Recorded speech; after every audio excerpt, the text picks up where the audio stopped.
Welcome back to the podcast. I'm John, and you're listening to the Red Dice Diaries.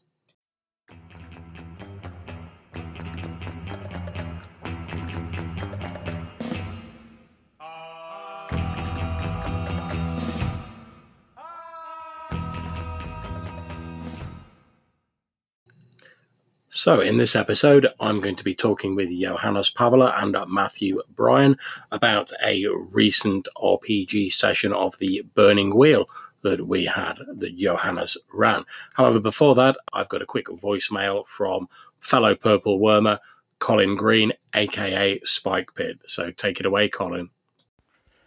As a result of a couple of your recent episodes, John, I've been diving back into Lamentations of the Flame Princess, looking at retainers and the property and finance rules.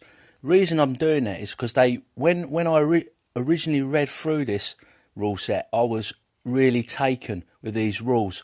In particular, the way they've got some interesting retainers detailed out with the costs for their living wage or their non-residential wage. And if you've got them living in, there's a space requirement. Obviously, that space requirement is what you need to house them. So it ties in neatly with the property and the finance rules. And there are simple and brief rules that deal with all of that stuff in a really concise way that I can't go into here, but I would urge people to take a look. You are absolutely right, Colin. I'd forgotten entirely about the property and hireling rules in Lamentations of the Flame Princess, but after receiving your message, I went back and had another read of them, and I agree, they are pretty sort of easy to understand, but just detailed enough that they add something to a game. I will no doubt be seeking to fold those into my Castles and Crusades Middlelands game in the near future, particularly with your bunch of likely looking associates having recently acquired a house and a henchman. So I'll be interested to see how that goes. So thank you very much for that message, Colin. And as Colin said, I would advise any of you who are interested in this to go and have a look on Drive-Thru RPG. There is an art-free Grindhouse version of Lamentations of the Flame Princess available there for pay what you want, I think. So there's no reason not to check out those excellent rules. So thanks again, Colin, and let's get on with the main episode. Okay, we are now streaming live. Thank you for joining me for this recording of a podcast entry about our recent experience playing the Burning Wheel. I'm joined by Johannes, who ran the Burning Wheel session that we're going to be discussing, and also by Mathew Bryan, who was my fellow player in the game. Just a two-person game playing a sample scenario. Now we're going to talk in so very broad sense about what Burning Wheel is in a few moments. But I'm just going to ask Johannes if he'd be kind enough to give us a sort of quick rundown and a capsule description of the particular module that we played and why you chose it. Yeah, sorry, I was a little bit distracted. So just the module, the adventure bit. Yeah, if you can just give us a quick rundown of the actual sample scenario that we played. Yeah, cool. So what we played with was a part of this 3-piece sort of adventure arc that the guys at Burning Wheel HQ have made called Twilight in the Duchy of Verdorben. And this first bit was called Trouble in Hocken. In a nutshell, the characters have been sent or have come for various reasons to this remote village of Hocken in the middle of the winter, and they have heard rumors that the village is suffering from famine and that there might be some obviously forbidden infernal influences at play. And yeah, so the characters arrive in this village in the dead of winter, and they set about finding out what's wrong in Trouble in Hocken. Indeed. Now, there were some sample characters available in the actual the module, so to speak.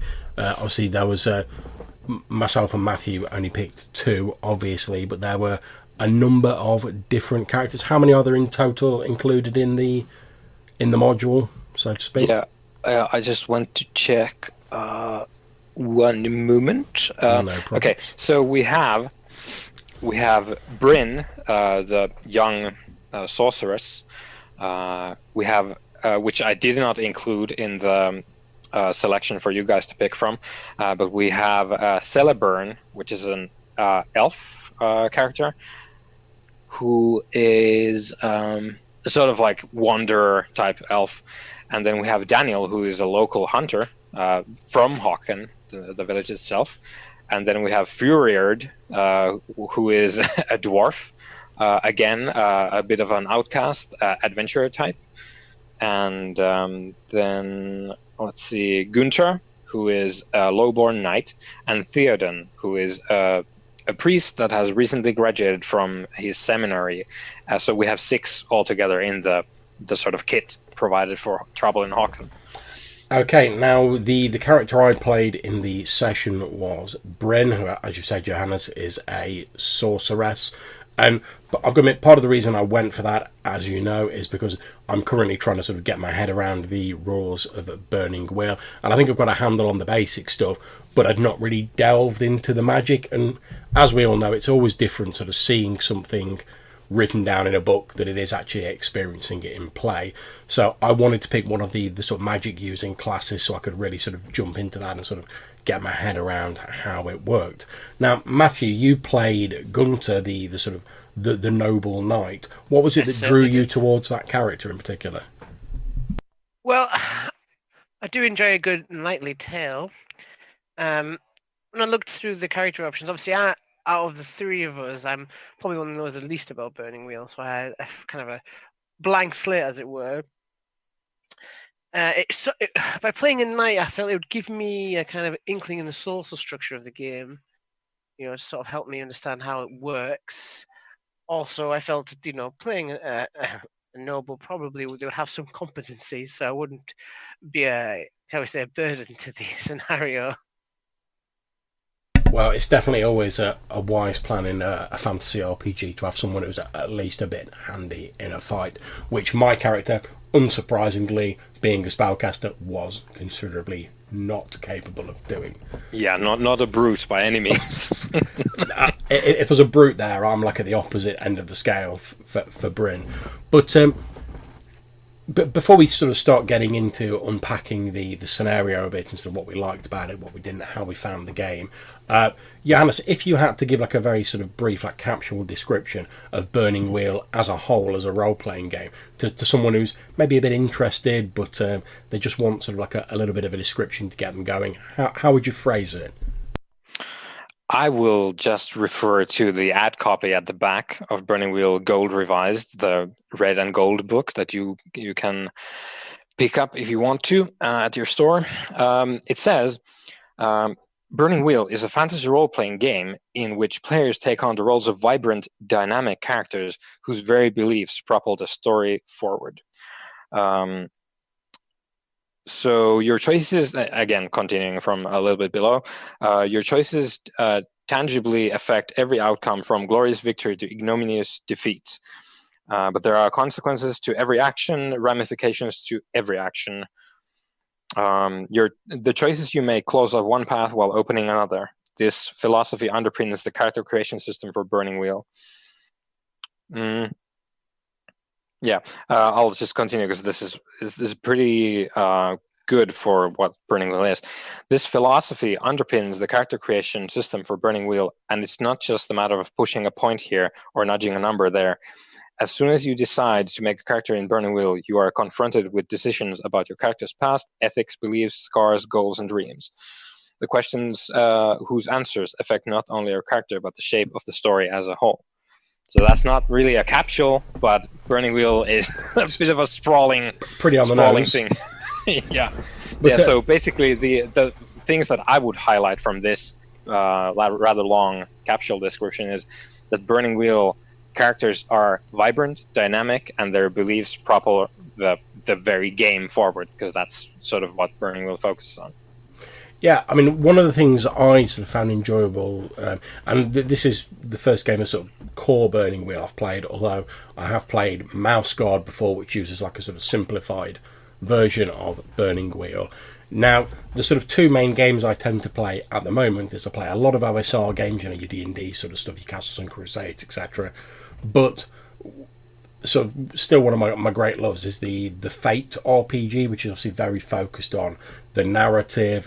It has things like aspects where it gives like a concrete reason for your character to get involved in stuff. It links you into the background of the world. Now, I don't know about you guys, but to me, when we were playing Burning Wheel and when we were looking at the characters and we were talking about them, because they were sort of, I'd describe them as like partially genned up, so they had all the stats and everything like that on, but we still got to pick like the relationships and the beliefs and the things that sort of tied them into the campaign world. It very much felt to me like a sort of seamless melding of your more traditional sort of fantasy RPG. You've got skills, you've got dice you can roll, you've got dice pools, etc., and your more sort of narrative systems like Fate, where you've got like beliefs and aspect style mechanics that tie you into the game world, but that also have an effect on the game mechanics. And I think that it's certainly the most seamless way of bringing those together that I've seen thus far. Matthew, do you want to jump in? Yeah, I found the pre-gens quite helpful. They seemed to have set up in such a way that they showed you what your character could do, but it was still up to us to decide who our characters were and where they'd been and what they'd done and what their beliefs were, which was a nice blend, I thought. Obviously, I'm still relatively new to the game, so I'm still learning a lot about how it works. But yeah, it seemed pretty well put together. Yeah, I mean, to give people who are listening a more sort of concrete example, looking at the sheet, I'm looking at Bryn's sheet in Roll20 now. You've got your stats, which is sort of like your attributes, things like perception, agility, speed, stuff like that. You've got what they actually call attributes in this game, which are like your health, circles, your steel, and your resources.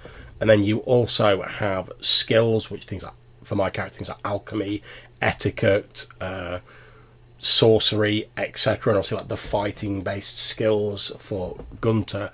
But you've also got a number of beliefs which you gain sort of author, as it's called. You gain sort of like bonus points which you can use to influence the game by playing out these beliefs. So for these pre-gens, there was one already on the character sheet. We got to choose another two, which is something I like doing when I go to cons and I make pre-gens. If you've got a system that supports it, you do like 99% of the work on the character sheet, and then you say to the person who's going to be playing, you've still got a chance to like customize the character a bit. So for a one-shot, it means you've not got to spend half the one-shot creating the basics of the character. I can look at Bryn and go, yeah, all the skills there. I can see she's good at sorcery, not a good fighter. I can see this, that, and the other. But then when it comes to the actual personality, like the beliefs and the instincts, which I'll go into in a bit, I still had a bit of tweaking room to like finesse that and sort of flavour the character how I saw fit. So, for instance, for mine, I had the belief that I will attain wealth and power by any means, arcane or mundane, but the surest way to build a famous reputation is as a powerful hero. And that was the one that was predefined. I then went for magic is a wonderful and natural force. I aim to show people that it can be wielded for the betterment of all. Now, when we were sort of talking about the scenario, it was sort of implied that we'll go into like a sort of backwater sort of village where magic's viewed with suspicion. So one of the things about beliefs in Burning Wheel is the idea that you create the beliefs as a player, and the GM's job is to challenge those beliefs because it engenders role-playing. So I deliberately went, right, I'm going to pick a belief that's at odds with the sort of perceived view of magic, because that instantly creates conflict. And then for my second one, I thought, right, I want something that ties mine and Matthew's characters together so we can both jump straight into it. And I went for Gunter is a pure soul and mistakenly believes everyone holds themselves to the same standards. I aim to prevent others taking advantage of his kind nature. And that straight away sort of flavours how my character sees Matthew's character. Now, Matthew, when it came to choosing your beliefs for your character, how did you sort of go about it? What was your sort of thought process behind it? So when I was putting it together, I wanted something that would connect me to the place of the scenario, which I believe was already present. Yeah, I can see you have a belief here that says, I have heard the dark rumours from my home village of Hocken, and that its people may have fallen from the path. I plan to return and save them from themselves if necessary. Yeah. So the idea is, I have a connection to the place we're going. You can sort of have an indication of the kind of personality that Gunther had, that he's a man, believes strongly in people, having a path in life, and, he has a very clear idea of right and wrong. Yeah. In this belief. And that he will, try to help people even if they don't realise they need the help. Yeah, then I can see your second belief was, my father has not been the same since my mother died, and I fear his desperation may have driven him to extreme means. I return to Hocken hoping that my fears are unfounded. So again, tying you into the background. Gives me a personal connection to the town, but also a sort of an ulterior motive to be there. So I'm not just there doing a job. I have my own ambitions while I'm there. Add an extra dimension to the character, so it's not like a one sort of goal. There's actually more of a texture to what the character wants to do, and it's more that his goals may not align entirely with the rest of the pie. Obviously, it was just the two of us in this particular session, but if a game of like 3 or 4 people, it could have been contrasted where we were at different things. Yeah, I mean, this very much put me in mind of a similar mechanic that's used in some of the Powered by the Apocalypse games I've played, where you're encouraged to take relationships that apply to different members of the group. And obviously the way your character feels about another character may not be reciprocal. They may feel entirely different about you, but it immediately sort of frames how the people work as a group. And I can see your last belief, which sort of enforces your character concept as a knight, is, I've sworn to my duke and my baron to serve as a loyal and honourable vassal. I shall uphold their word and law in this land. So really sort of hammering home that idea that you're an honourable knight. Yep. You work within that sort of feudal hierarchy. Also, it gives you an indication of the character's alignment. Obviously, in this game, alignment's not an actual thing like in other games, but it's, as far as I'm aware, but it gives an indication that he believes in law, over just doing whatever you want. Obviously, it kind of ties into his noble background and his, what he is professionally, what he has a viewpoint. Yeah, absolutely. Now, Johannes, obviously you set up and kindly ran the game for us. What was it about this particular sort of scenario, this particular one-shot, that made you think it'd be a good fit for this sort of game?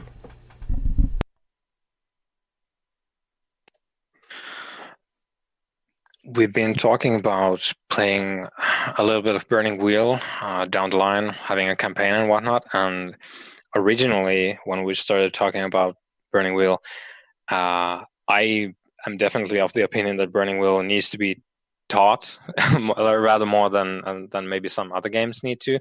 So I just wanted to have like a bite-sized chunk to introduce some of the bits in Burning Wheel. And there's a number of these sort of like convention games like this one is, and just like short little adventure scenarios that the Burning Wheel HQ people have put out over the years. I don't really Luke Crane, the person who made Burning Wheel, he says in the books that like he has advice for running Burning Wheel as like a one-shot. And I think it puts Burning Wheel in a position where it's not at its best just by default. Like Burning Wheel is not a one-shot game in my humble opinion. However, it works just as well. Like it has stuff that can carry you through just a single night, or maybe a 3-shot if that's what you're going for. It works just fine. Like there's nothing that breaks, but it doesn't bloom in that short of a time, because it's built for like its mechanics, and there are a bunch of these systems that like they gather stuff as you play the game, and then they come to fruition, or they will come to a conclusion, a crescendo, later on as you've played for a little bit. So having a one-shot is really, for me, like the main payoff is to introduce some of the basic mechanics of the game, just to get to grips of like how some of the basic stuff works, and a little bit of the philosophy of how to play Burning Wheel. So basically that, like a short intro bit that we could fool around in, have a solid context with these pre-gen, or like, as you said, like almost fully pre-gen characters that you guys could put your spin on, and then have everything ready to go. We don't need to dive into character creation at all. We can just do the thing and learn as we do. So basically that. Some of the things I thought worked well in it, and so characteristics I recognise, having run games at conventions myself, were that it was we started off with like a clearly defined mission.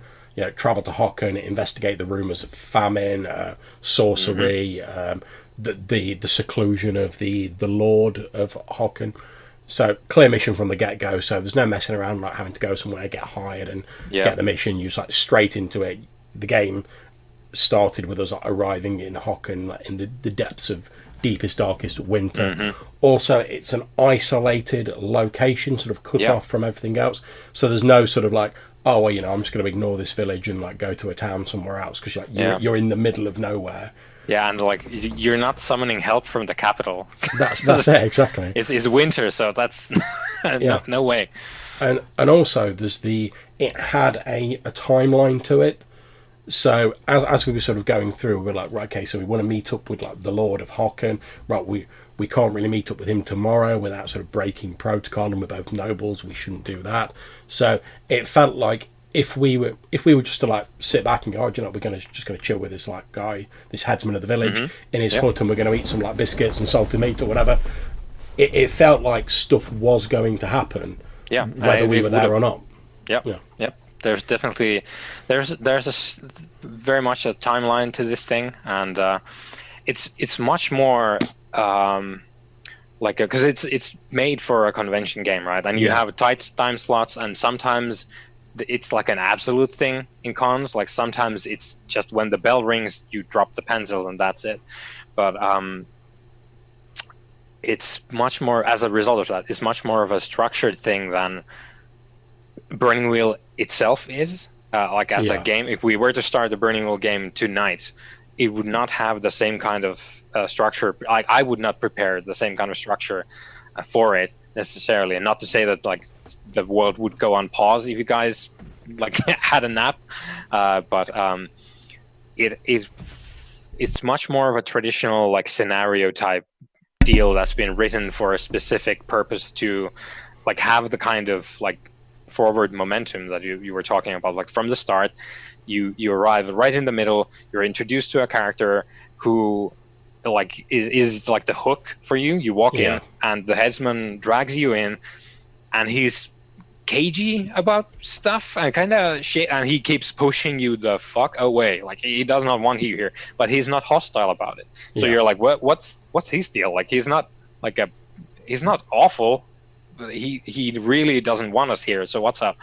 So you immediately get like a piece of string to tug on to see what falls out, and then you have a bunch of time to spend in the village, and then you go, and if you're still in the village at night, like stuff starts like jumping off, because there's you guys went to bed. If you had stayed up, there would have been a different thing that you would have gone forward to maybe, and since you went to bed and everything was like good at the headsman's house, like nothing jumped off until everything jumped off, because the village folks gathered outside the headsman's house with torches and pitchforks, but like stuff was going on before that, but you guys were sleeping. I mean, it strikes me that it was handled quite well, because one of the potential issues with like investigative style scenarios, which obviously this is when you're at conventions, is if there's no timeline, there's nothing that's going to sort of like push you on past a certain point. it's very easy for the player characters to wander around for ages, miss clues, not find what's going on, and pretty soon you're sitting like, oh shit, we've got like 15 minutes to go, and they're like know nothing about what's going on. So I mean, one of the things I've found when I've been running like investigative scenarios at cons is you have to have a certain period of time, like you were saying, you get to wander around, you get to investigate the crime scene or whatever, but then there has to be a certain point where if the player characters haven't moved on themselves, events have to move them on. And obviously in our case we sort of investigated all we could, then went, oh yeah, we can't really meet the Lord until tomorrow, that the headsman looks a bit shady but he's not actually like tried to harm us or done anything really against us, and he's offered us a place to stay, let's shack up with him, we'll see what's going on in the morning. Then obviously the villagers, like the pitchfork wielding mob gathering in the evening, that was an event that sort of escalated the scenario. And so we didn't just have the option of being like, oh, we're going to wake up the next day at the headsman. Oh, should we wander around the village a bit more? Should we do this? Should we do that? Yeah, go to the general store, buy rope. We had to deal with it. We had to deal with the villagers, and then this fucking zombie bear thing like turned up and was like attacking the shit out of everybody. Just crushing fools. And one of the things that I quite liked, I don't know what you think, Matthew, but I felt there was like a nice mix of different stuff in it. So we had like a bit of investigative time. There was also like the combat that you could jump in. So obviously your character's a knight, combat's your thing. There was lots of us sort of going like, oh, do I remember my family telling me anything about this? So my character was like, oh, I've got an evil necromancer for an uncle. Do I know whether he was in the area? And there was some like plot threads were like, oh yeah, his mentor was once in this area. It was a nice sense of atmosphere. I enjoyed a general sense of unease from the moment we arrived at the village, which perpetuated our time there until the confrontation in the evening.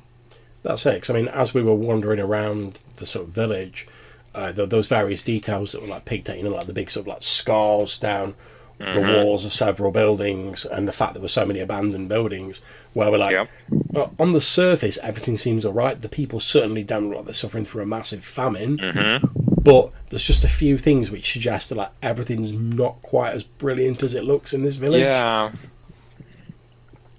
Which I quite like. It's like that it's like that sort of like Village of the Damned sort of style effect, where you go into the town and you're like, on the surface everything looks fine. I like a lot of Lovecraft stories. You go into like a settlement, you're like, oh, everything looks all right on the surface, but there's just a few little odd things where you're like, no, that doesn't quite add up. Like, then you're up late one night and you're like, wait a minute. I like the thing where me and Matthew had the conversation where we were like, oh, so something's attacked the buildings, but like if like a lot of people had been killed, that'd explain why there's no famine anymore, because there's less people to eat the food they've got. And it's like it took sort of like a good thing where you're like, there's no famine, great. However, if there's no famine because they've all been killed by like a demon bear, and there's only like 3 of them left to like eat the food, obviously that just like flips that on its head, and it's no longer a good thing. It's something we have to deal with. The whole scenario is very much built towards like, you can do your thing. There's like the village, and of course you're set free to use your skills. Like you were like digging up your family secrets wise skill to get some of that good stuff in. And of course, like Matthew's character Gunther had the option that I sort of like presumed and understood that at some point you were going to visit your father's country estate, maybe during the same day that you arrived, but you guys postponed that, and that was entirely fine. But you had all these options to do whatever you wanted in the afternoon that you had left before sundown, and then it's mostly because it's the countryside, right? So once the sun goes down, and this is a village, not a town by any means. This is literally a village of like a couple dozen buildings, of which half of are destroyed. There's not a lot going on in the evening. So either you stay up doing whatever it is you do at night when you're not sleeping in the countryside, or you go to sleep. And the scenario from that point on is built to just like explode. And it's the end of that particular, because it's a 3-piece thing, like I said, the larger adventure sort of triptych. And this is the first things crescendo is you go to sleep. if you don't, there's stuff that you can like maybe do in the night and witness in the night. But if you're asleep, and this was on you, John, you had the brilliant idea of doing your magic on the door. If you had not done that, you would have been woken up by people tapping on your forehead, being like, "Yeah, you need to come outside." They would have gotten into the house and they would have just like straight up abducted you. Yeah, I mean, and it would have been a different deal. Just to explain to people listening, effectively when Bryn and Gunter went to sleep at the headsman's house, because we like thought he was a bit dodgy, but he'd not overtly done anything. I had a spell where I could like join two items together, so like almost unbreakably. So I cast that on the door, like welding it to the door frame effectively of his building, which caused some problems because obviously he wasn't a big fan of magic, and he got quite shirty with Bryn, and you know he was sort of like, "Oh, like you need to leave in the morning, and I'm not going to speak to you because like magic's bad." And we went to sleep, and obviously we got woke up by these people trying to like bust the door down rather than like them just like strolling in and like abducting us. Yep. Yeah, the carpenter was outside being like, "I'm gonna saw this hinge off real quiet." Yeah. But yeah, if you hadn't done that, we would have continued with the scene framing of you guys being woken up and just dragged outside without anything jumping off, which did not happen because you had the door all ensorcelled and you had opportunities to do a little bit before things got real. And when that happens, you sort of deal with the people for a little bit, and then the scenario goes like, and the bear. Yeah. So the bear is supposed to be introduced as a kind of like, and then just chaos ensues, and that's sort of where we ended up. You guys were inside the headsman's house. You successfully speechified Guta. Yeah. You gave like a presumptuous speech as a noble to these dirty peasants, and they were kind of like taken aback, and they started to suspect that they had like stepped outside of their station, which they definitely did, trying to lynch a couple of nobles.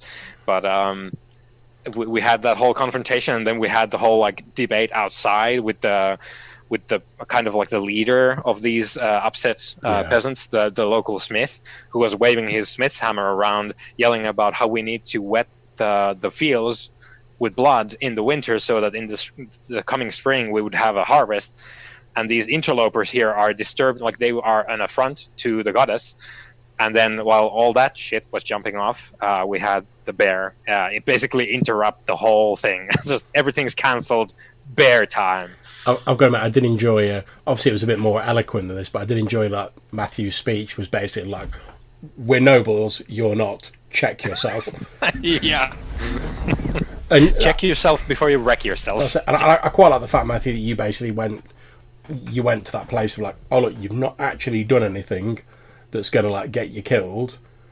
However, if you like straight up murder a load of nobles and like spray their blood on your fields, what do you think is going to occur when like all the other nobles who've sent us here go, oh, they've been a long time and sent someone to look for us?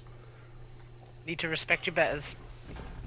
That's it. And it was, in a way, I'm almost like a little bit sorry that I played another noble character, because I know there were characters who weren't nobles, because I think it'd have been interesting to have like a party dynamic where there was like some nobles and some people who weren't nobles. But it was quite satisfying for me personally to like know that when it came down to that part, at least both the characters were very much aligned in the direction. We knew we had responsibilities to the people there, but by the same token, we were like, they've got responsibilities to us because we're nobles. Yeah, feudalism. Like, get with the program, guys. Like, what's this?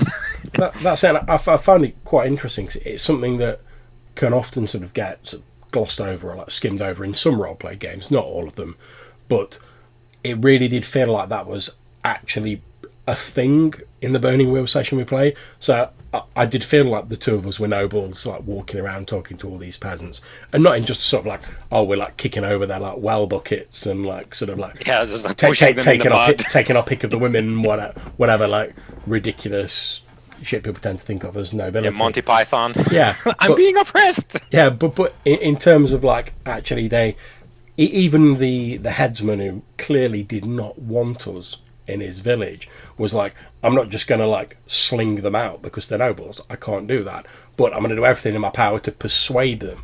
So even when he saw me casting sorcery and he was like, oh, don't like sorcery at all, that's a bad thing. He didn't just like draw a weapon and be like, I'm going to shank you if you use sorcery. He was like, you're a noble. However, I'm going to make it very clear that I do not like you doing that, and you are now like persona non grata to me. Leave in the morning. Yeah, Burning Wheel. Yeah, Burning Wheel does have a lot of like. If you want to play with that sort of like social, here's our dog, trying desperately to get my attention. But in Burning Wheel, if you want to play with the sort of like social dynamic stuff, there's a lot of that in like if you want to create a noble character, you will have the opportunity to just like pick increasing levels of social station to the point where like. If people do not address you by your title, so like if they don't say like your grace when they talk to you, like everyone who's not on your level socially, you like the idea is that you are then able to just have them executed, because that is just how it works. Like you are spoken to as your grace. If someone doesn't do that, you can tell the guard, this man is disrespecting me. He is not using my title. Off with the head. And that's a thing that will happen. Yeah, I mean, I think we've spoke a bit before when we've talked about Burning Wheel about how it's sort of got like a life path system to like generate characters, and how a lot of that sort of implies a setting without just being like, here is a setting. And obviously, a lot of sort of fantasy roleplay, they're in a sort of slightly wobbly, sort of blurry, like pseudo medieval sort of society. So, knights, peasants, etc., all that sort of malarkey, all the trappings of medieval era. But I do think Burning Wheel does a great job at through the life path. So if you want to become a noble, you can take those paths that will result in you becoming a noble, whether you might still be like poor as dirt, but you are a noble.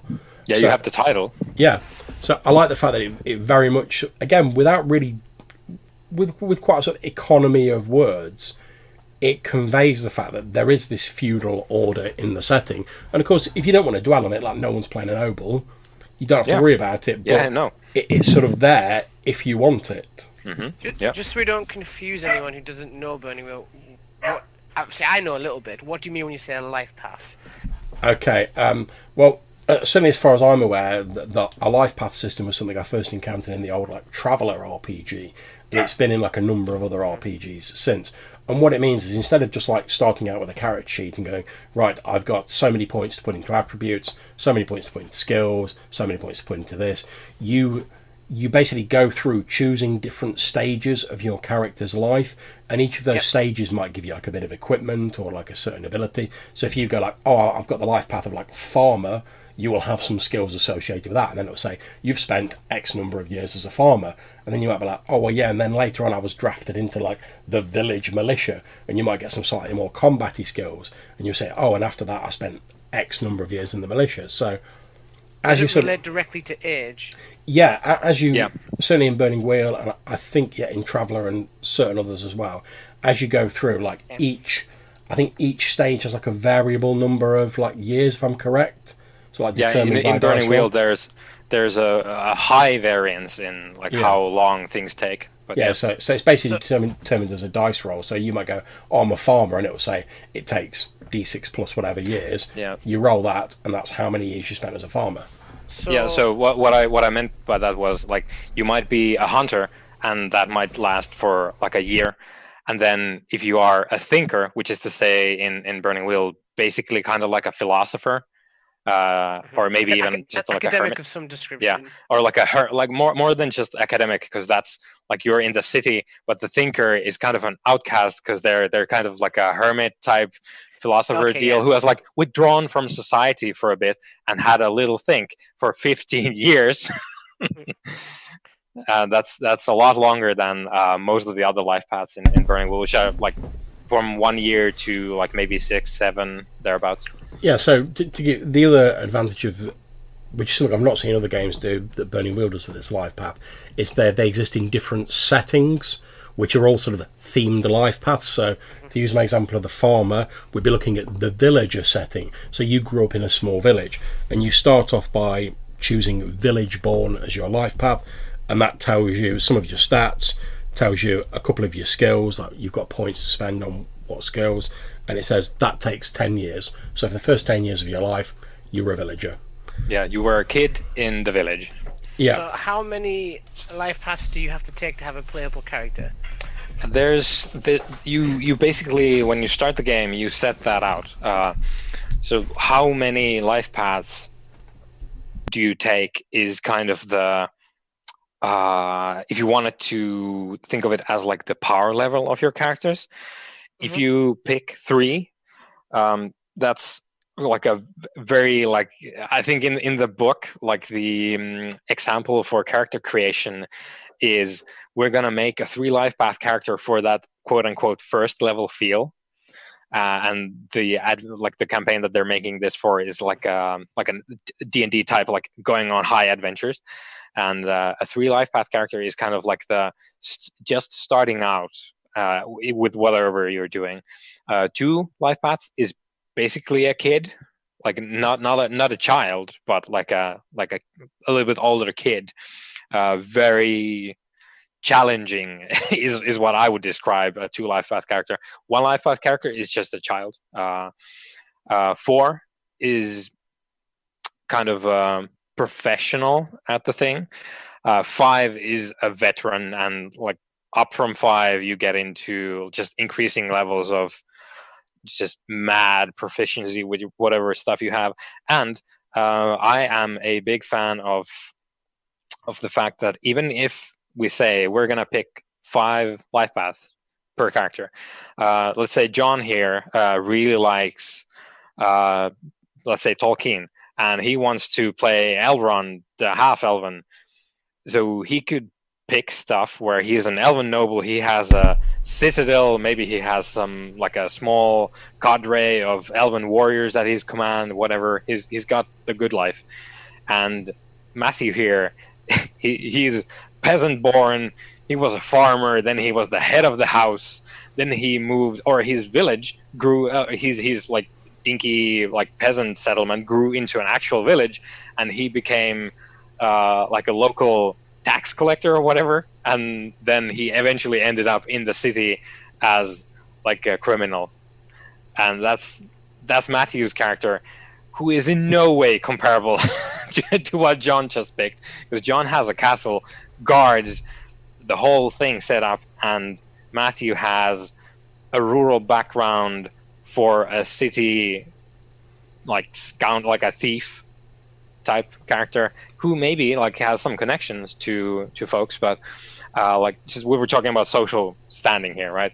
Yeah. And these 2 people went in vastly different places, and they will have vastly different opportunities in life as a result of that, but they both have 5 life paths. So when I say power level, it's not exactly comparable to that, because Burning Wheel doesn't operate with that kind of a mentality. Yeah, I was going to say, I suppose that this is a good point in time to point out that obviously as you've said there, the life paths, the different races, etc., they're not, in inverted commas, balanced. No, not at all. So, I mean, I know we've talked about this before, but the fact is, if you look at like elves in Burning Wheel, they are just generally like better at everything, which makes sense. Cause obviously, there's a very sort of like heavy Tolkien sort of vibe to the game, so that makes a lot of sense. It's like, yeah, some like nigh immortal, sort of almost like celestially beautiful sort of being who's been around since like the world was young, is, even if they've only been sort of adventuring for the same amount of time as like this guy who like grew up in like Peasantville in the middle of nowhere and was a farmer, they are just going to be better than him. And I think if you were trying to play it in the same way as like a game of like 5th edition or whatever, where everything's tried to sort of like be balanced out, I don't think Burning Wheel would work, but No. obviously it wouldn't work because the game's not designed to work in that fashion. So a lot of the time, the sort of like the raw power isn't really a thing, because what the game's based around is these beliefs that your character has and those being challenged. So even if I'm the haughty elf noble in my castle with all my minions, and Matthew's like a scoundrel making a living on the mean streets of the city, we'd both still have beliefs that are being challenged. So I'm not immune to the fact that like things can threaten me in my castle any more than like Matthew's sort of imaginary character would be out on the streets of the city. Yeah, this is ties directly to the ad copy at the back of the book. The idea being that you're making characters who are Burning Wheel relies on characters who have strong convictions and beliefs, and that they pursue them with fervor. Like they firmly believe these things, and they like are a focus in their lives. So Matthew's character might believe that that they deserve a better station in life, and write a belief about that sort of thing, and that will be the guiding light sort of in the fiction as far as Matthew's character is concerned, if Mathew decides that that's the particular belief that he's going to pursue at any given time. And the idea, like the difference that exists between these two characters doesn't affect the pursuit of these beliefs at all, really.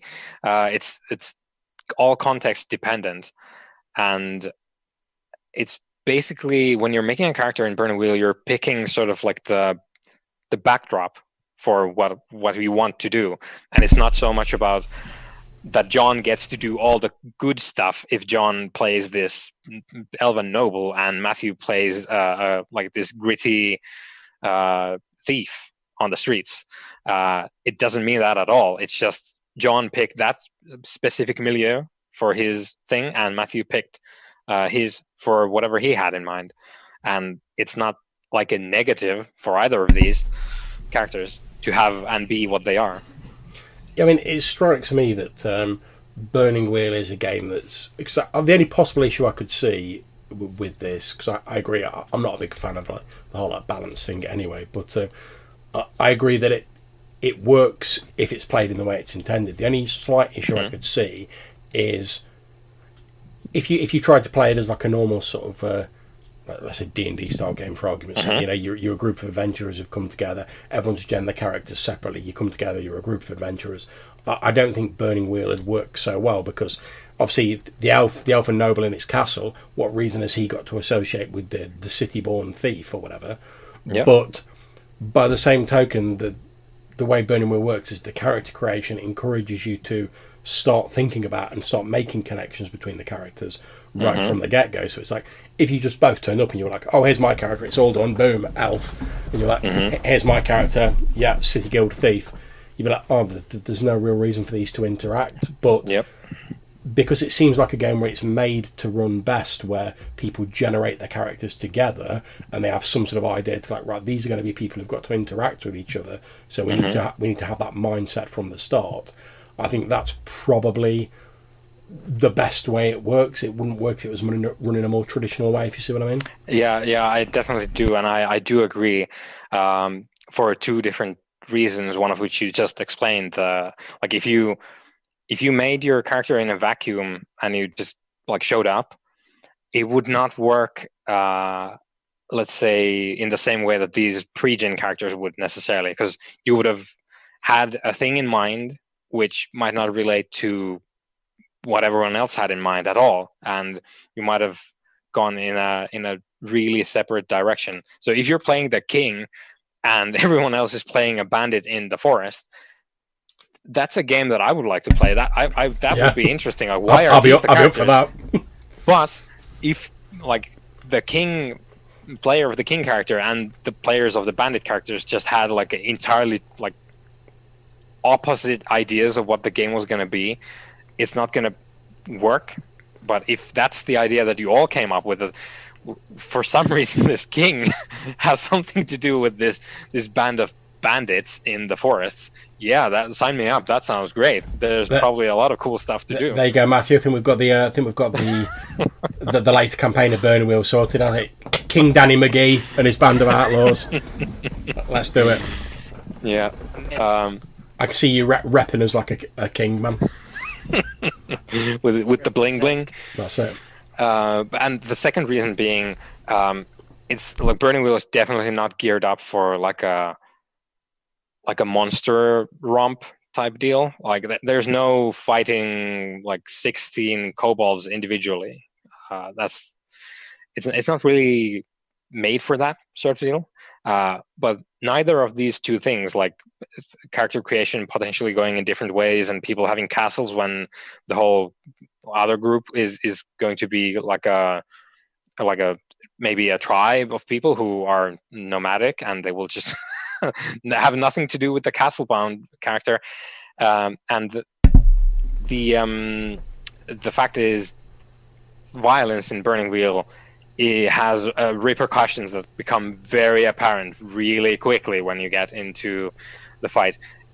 We like the sort of like custom solution that we came up with when in the end of our little taster here, Matthew's character Günther failed his steal roll, which is to say like his fear started to get the better of him and he needed to make a choice of how to react to that. He could have like broken down, ran away, just stand there stunned, and because his character has this particular trait, this character bit which says that he gets an extra option, which is to say sort of like clamp down on his fear by overcompensating with charging head on at the thing that frightens him, and Matthew chose to do that. So Günther charges at the bear, fails to fight it with his swords, and it like basically turns into a brawl with a bear, and the bear wins because it's strong, very strong, and it's a bear.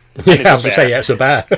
and the bear smacks him down. And if we I didn't want to rob Mathew or Günther of the fact that Mathew had spent time trying to half-assedly put on some of his armor, of which he did not have the time to put all on.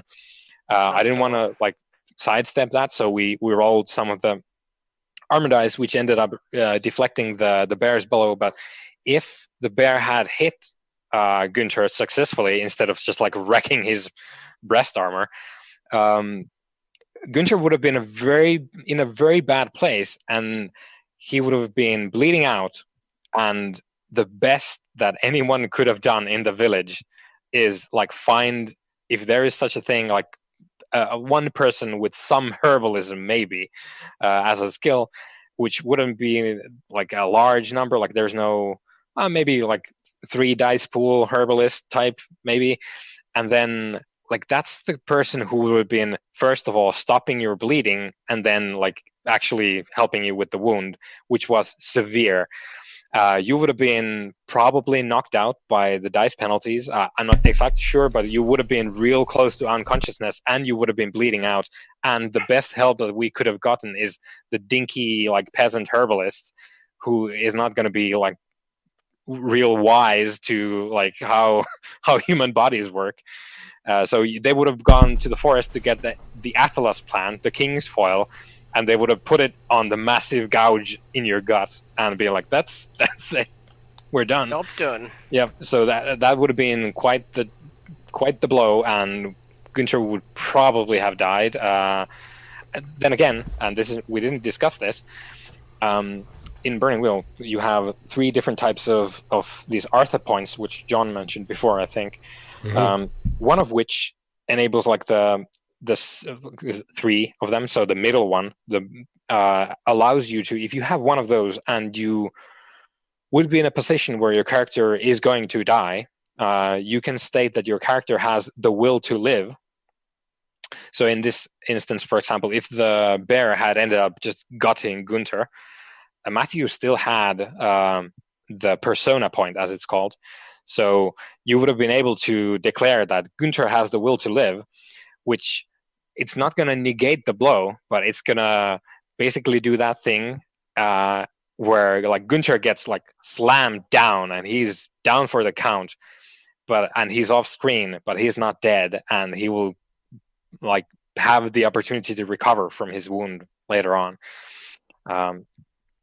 So we might have ended up in that sort of a situation if you didn't have your armor, which is like all of this spouting and foaming about Burning Wheel violence, just to state that it's not the kind of game that really works as a highly like prolonged violence simulator, because the repercussions are quite dire. So if you get into a sword duel and you don't have armor on, the person who gets the first hit in is at a massive advantage, because the other one is going to have a sword wound in his gut, and that's not good for a person to have. So the game can be quite deadly. Yeah, it can if you get into like just straight up punch out fights. It's not pretty, especially with a bear. Like that was your first mistake. Speaking of the bear thing, you mentioned traits.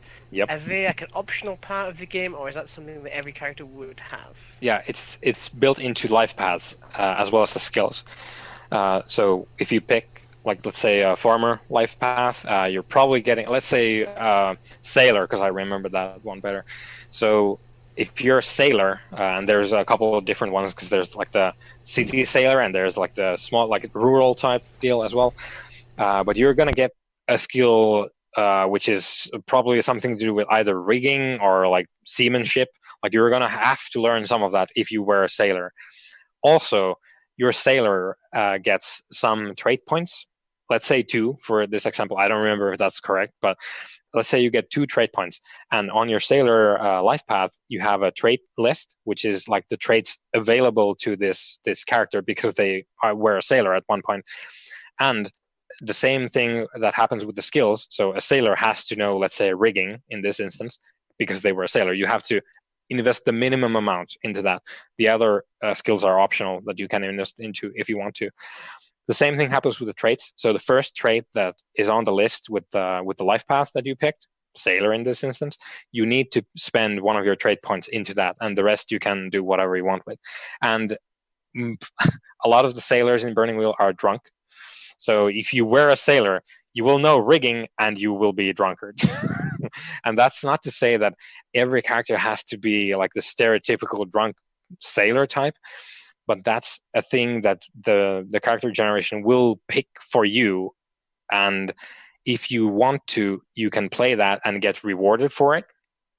So if you make a sailor character, you end up with the drunk trait, you don't need to play that if you don't want to. If you do, you will get rewarded. And this is where the long-term campaign nature of Burning Wheel comes in. If you don't touch on your trait, let's say you never do anything with the drunk trait, so you never get drunk, you never touch alcohol, you don't do any of that stuff. Let's say every 4 to 6 sessions, you would have a trait vote where we could say, Mathew, your character, what's like an unused trait that you want to get rid of that's not relevant to your character at all? And you can point out, I have never had a beer, wine, like I've drunk nothing with this character, so they're clearly not a drunkard.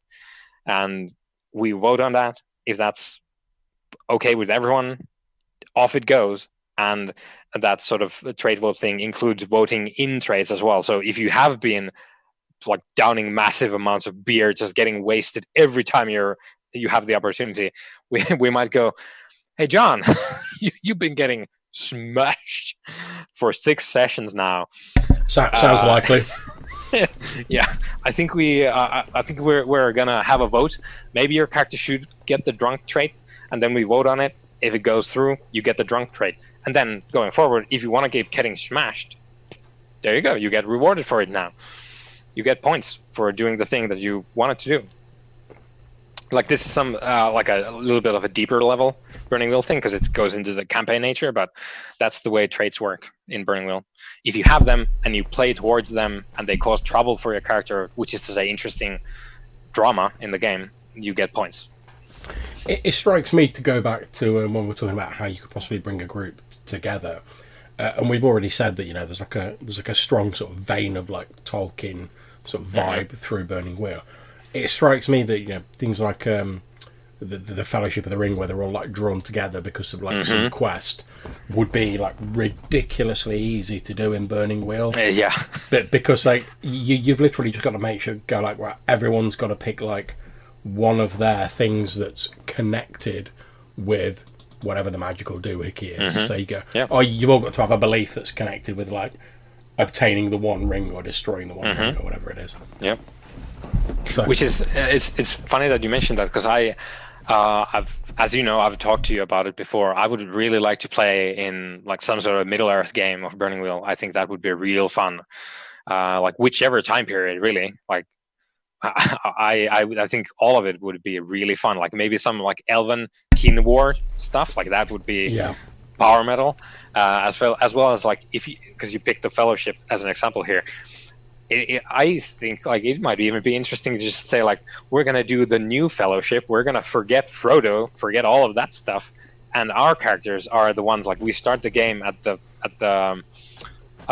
Council of Elrond, and like everyone's character is like the Fellowship. Like we formed the Fellowship. We have the ring now, and it's not about Boromir or anyone. Like we could have a new set of probably like fuck up characters who are drunkards and thieves and scoundrels. I say Elrond's like, what are all these drunken sailors doing in Rivendell?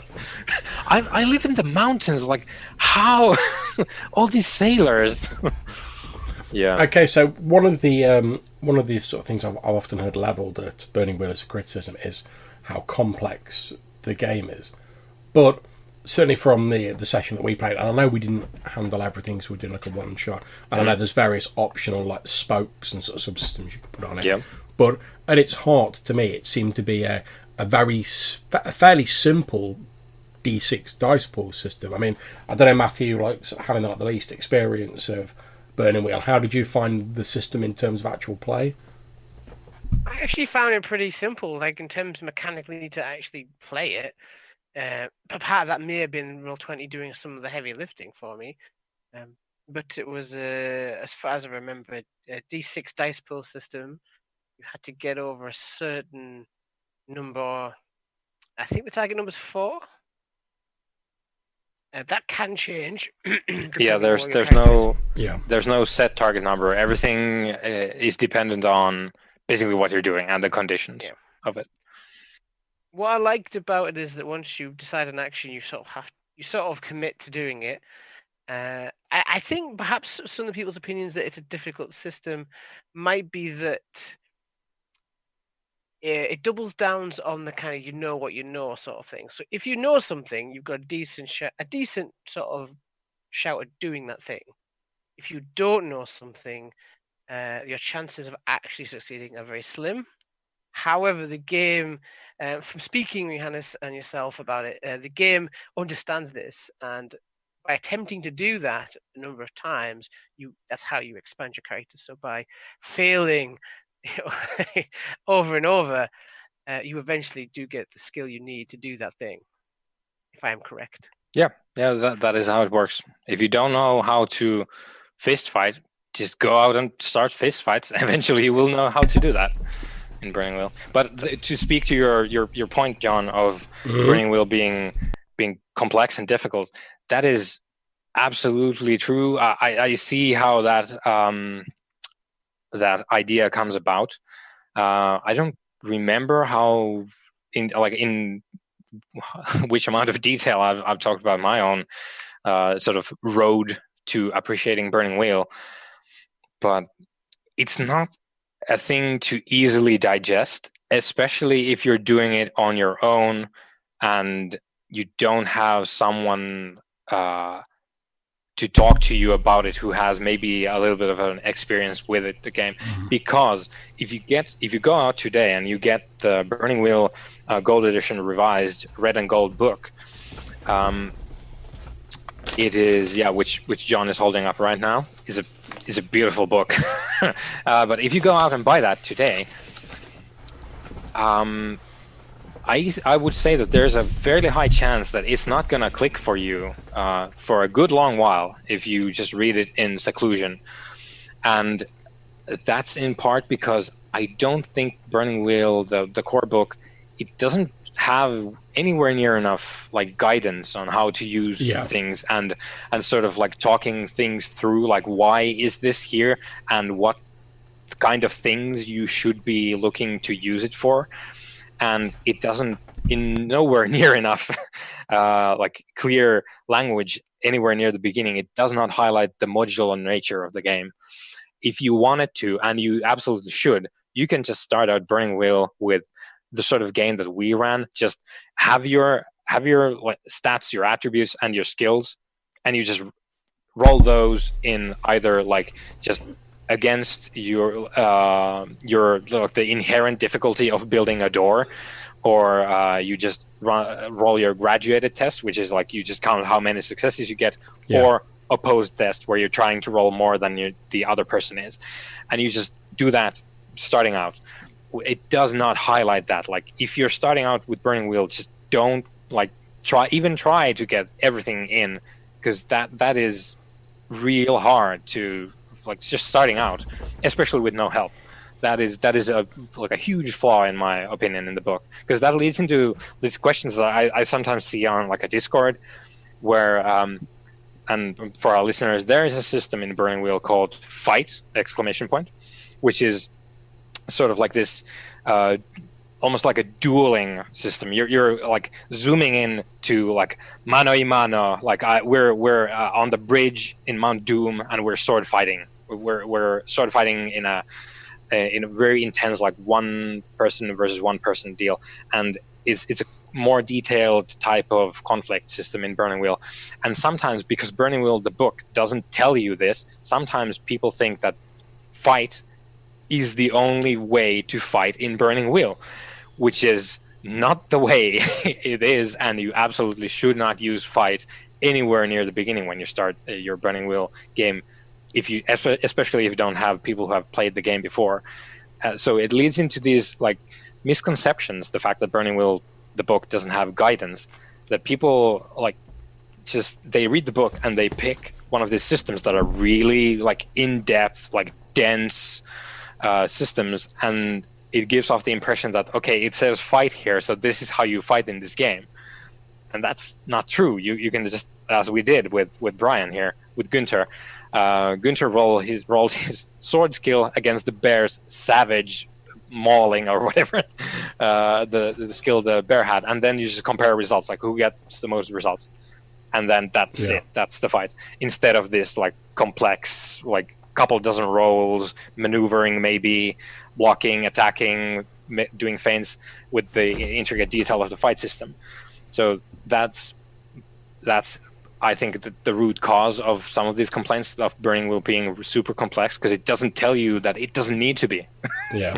Okay, guys, we've got someone in the chat on Twitch. That's why I've just been a bit quiet. I've just been joking about legions of drunken sailors with Shadzar, who is in the chat. Hello. And Shadzar says, so modern Burning Wheel is like D&D then, where things got lost as editions came out and they forgot to teach new players. So I think Shadzar's talking to or is it just poorly written like some of the first edition AD&D books? Yeah, you go, Matthew. From my perspective, and I've not read the book, but this is my sort of gleaning from people talking about it. It seems to me the Burning Wheel is like a toolkit, and there are lots of inherent systems in that toolkit you can have switched on at any time you want, but you don't have to.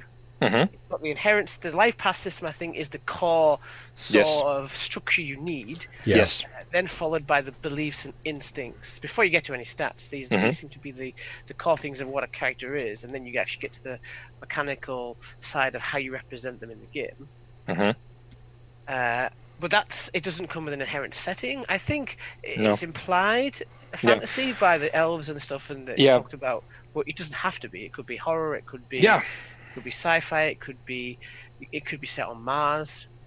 It's it says in the book, like Luke Crane addresses this, that it doesn't have a setting, but it has a very heavily implied setting, like we were talking with John about the social standing stuff, because it has nobles who can just order you executed if you don't like use their titles.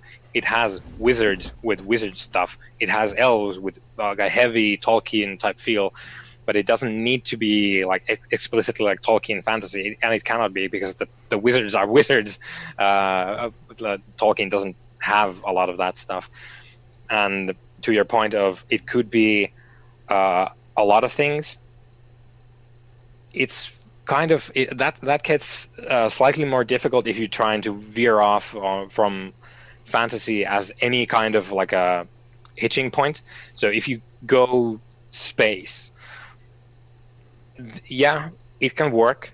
It's not going to be fully equipped for that because Burning Wheel would want to have like a whole different collection of life paths, for example, for people who live on space stations. It would want to have a bunch of life paths for like a space colony type deal. So it's not like a straight transport thing, because it's very heavily geared towards the implied setting, which is like sort of Tolkien derived fantasy with some other fantasy on top. I believe there is a game called Burning Empires, which is like sort of Burning Wheel in space, or I think it's based on a specific series of novels from graphic novels. The what's it called? I have the book in the shelf there, but it's based on particular series. Iron Empires. Yes. So graphic novels. The basic conceit, as far as I understand it, it's been a long while since I looked at the book, and I haven't read any of the graphic novels.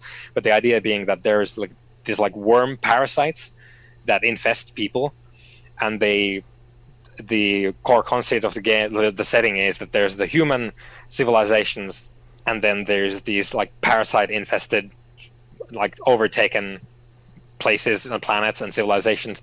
And then you have the core conflict is you're on like a planet, and then like what stage of the worm infestation is going on right at the moment. Okay. And then like you do the Burning Wheel stuff, you get the beliefs, you get everything going on. Maybe you have you're a planetary noble family, and like some of your family is infested with these worm parasites, and they're being taken over, like mind controlled by these worms. And like then you proceed with the drama from there, and then you escalate maybe at some point to full-on infestation and war type deal. It strikes me as obviously, as we've said, Burning Wheel takes a lot of inspiration from Tolkien and sort of archetypal sort of styles of fantasy.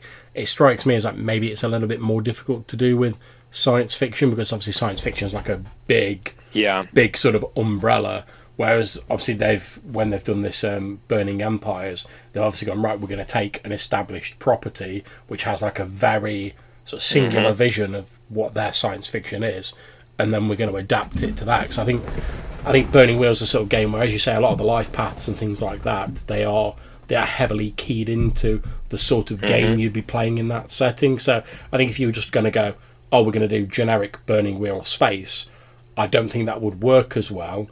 Because you'd have to imply things about the setting, and you can sort of get away with that in fantasy because you're like, oh yeah, okay, we're going to fall back on a lot of these archetypes that most fantasy sort of calls back to, whereas there isn't really that sort of bedrock of things that you could fall back on quite so easily in science fiction. Yep. They also did this supplement way back in the day, which I also have on the shelf, and it's called Burning Sands. Okay. Which is... I sense a theme here. Yeah. You think? Burning Sands is Dune with the serial numbers filed off. So it's a very thin, like a booklet type deal, and it's a supplement for the Burning Wheel as it is, like the core Burning Wheel book. Like it's not like a big, huge, self-contained thing like Burning Empires is. And Burning Sands is kind of they're like a little bit of an extension that you can bolt on to Burning Wheel core, and then you can play out your own Dune type space fantasy stuff, which is heavily focused on the conflict between the aristocracy and then the religious fanaticism of the followers of the emperor.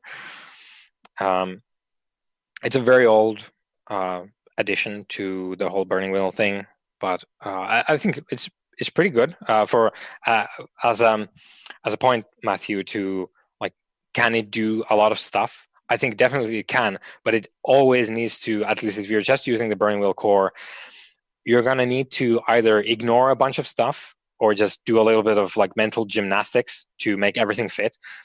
But if you wanted to, you could like spend a bunch of effort, obviously, but you could produce these like small leaflets, which is like, hey, we made like 6 more like fairly small self-contained life path things, which like allow you to take burning wheel core and then also use these life paths, and you can run a slightly different game. Like with Burning Sands, you could do Dune, but Dune is already based on like a very heavily like feudalistic thing that Burning Wheel already does. Yeah. So basically you just need to add like a couple of Dune specific life paths, and then you're good to go. You can just replace bows with laser pistols or whatever, and you do you. Okay, so Shadzar in the chat again said what we've been talking about just there reminds him of like first edition D&D, where you had to read the entire book sort of multiple times to avoid overlooking sort of things. And I think I can certainly see why you might think that. I mean, there's a lot of, if you were to use everything in the Burning Wheel book, there's a lot of interlocking sort of intricate little subsystems, which if you chose to use them at all and you use them sort of in the wrong way, they might not function as intended. But as we were saying, you shouldn't really be using all of these subsystems anyway. They're just there in case you want to use them. I mean, to use Johannes' example, we didn't use the fight exclamation point, so zoomed in dueling system at all, and we had a couple of combats in the game and it was absolutely fine, no worries. But basically it's as detailed or as complex as you want to make it. So the way they talk about it in the system is they talk about it, I think it's like the hub of the wheel. It's like the core system, and then they refer to all these subsystems as spokes. So you only really need the hub, but if you want to go for that extra level of complexity, you want to zoom in on particular aspects of the game, then those subsystems are there for you. But I do certainly agree that, like when I first started reading the book, and I was talking to Johannes quite a lot on social media about it, because he's played it a lot more than I have and ran it a lot more. Well, obviously ran it a lot because I've not run it. But I certainly felt that I was getting it a lot more having talked about it with Johannes.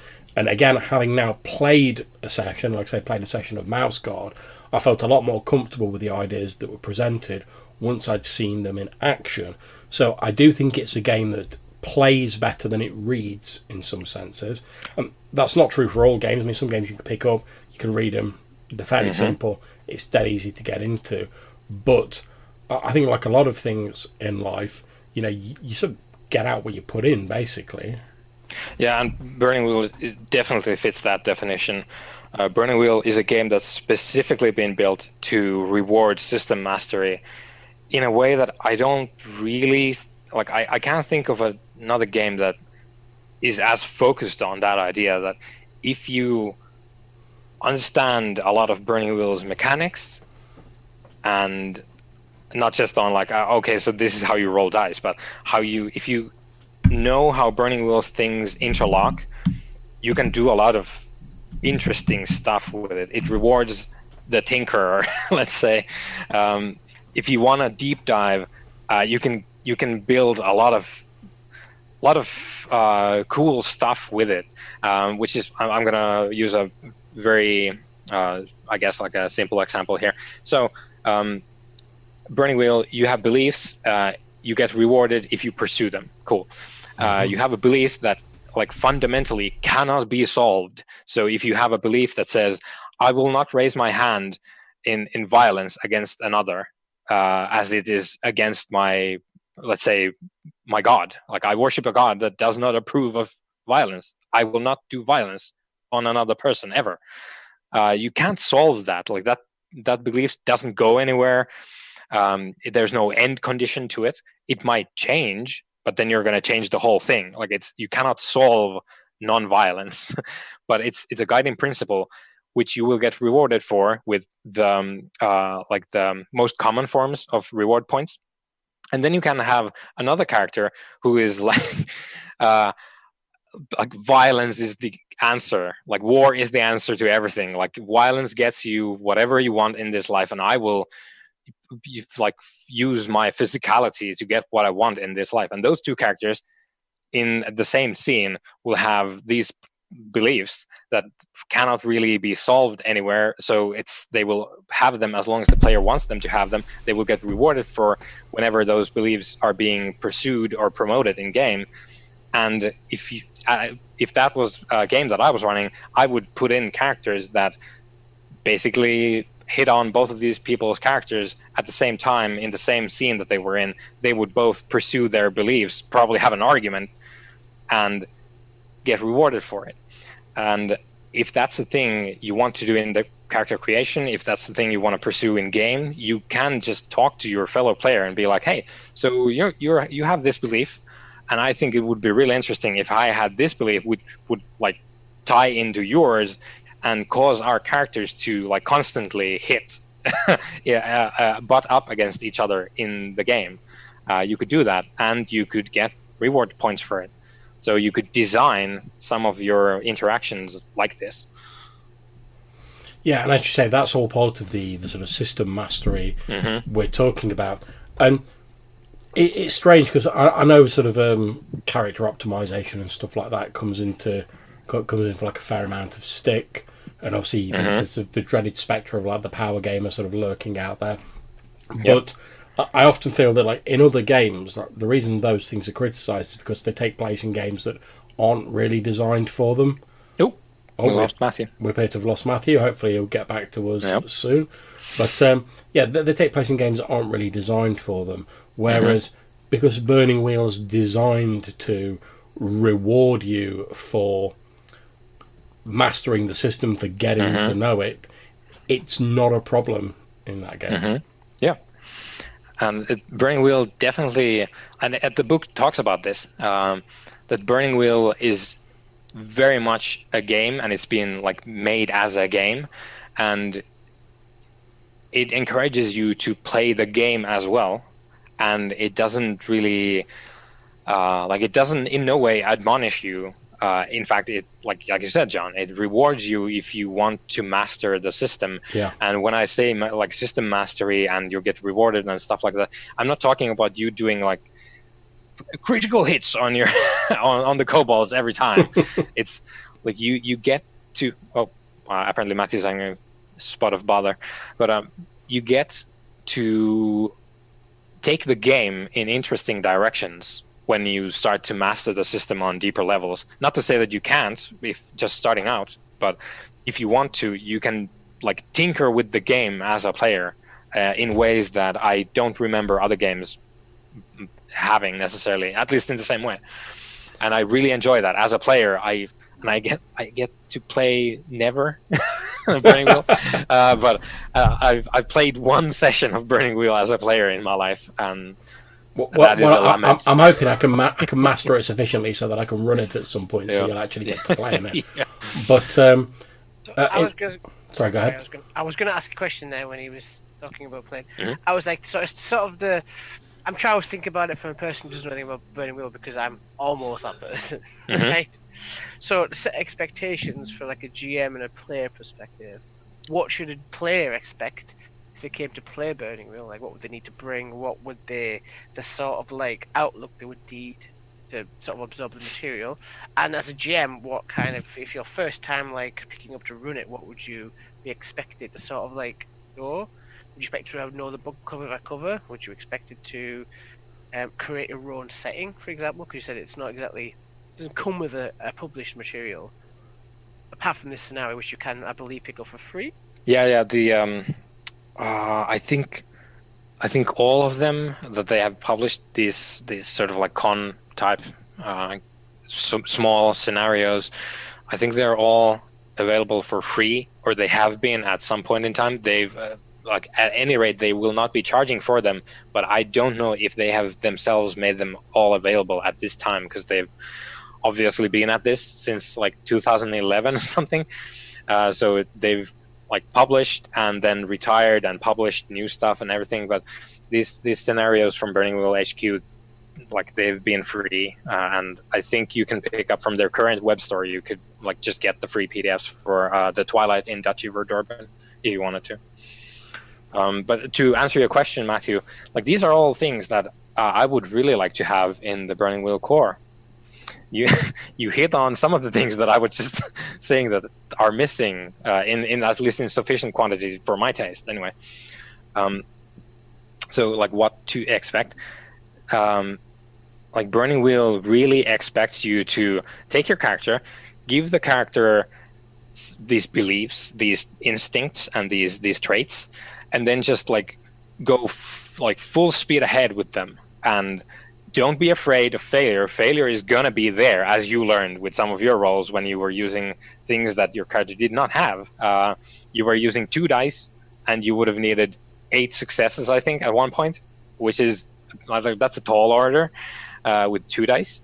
So the book addresses this, that like why are the difficulties like this, and it's because they think that life should be hard for these characters, that like drama and interesting stuff in the game in general rises from the fact that you don't have a great access to success, that you need to struggle.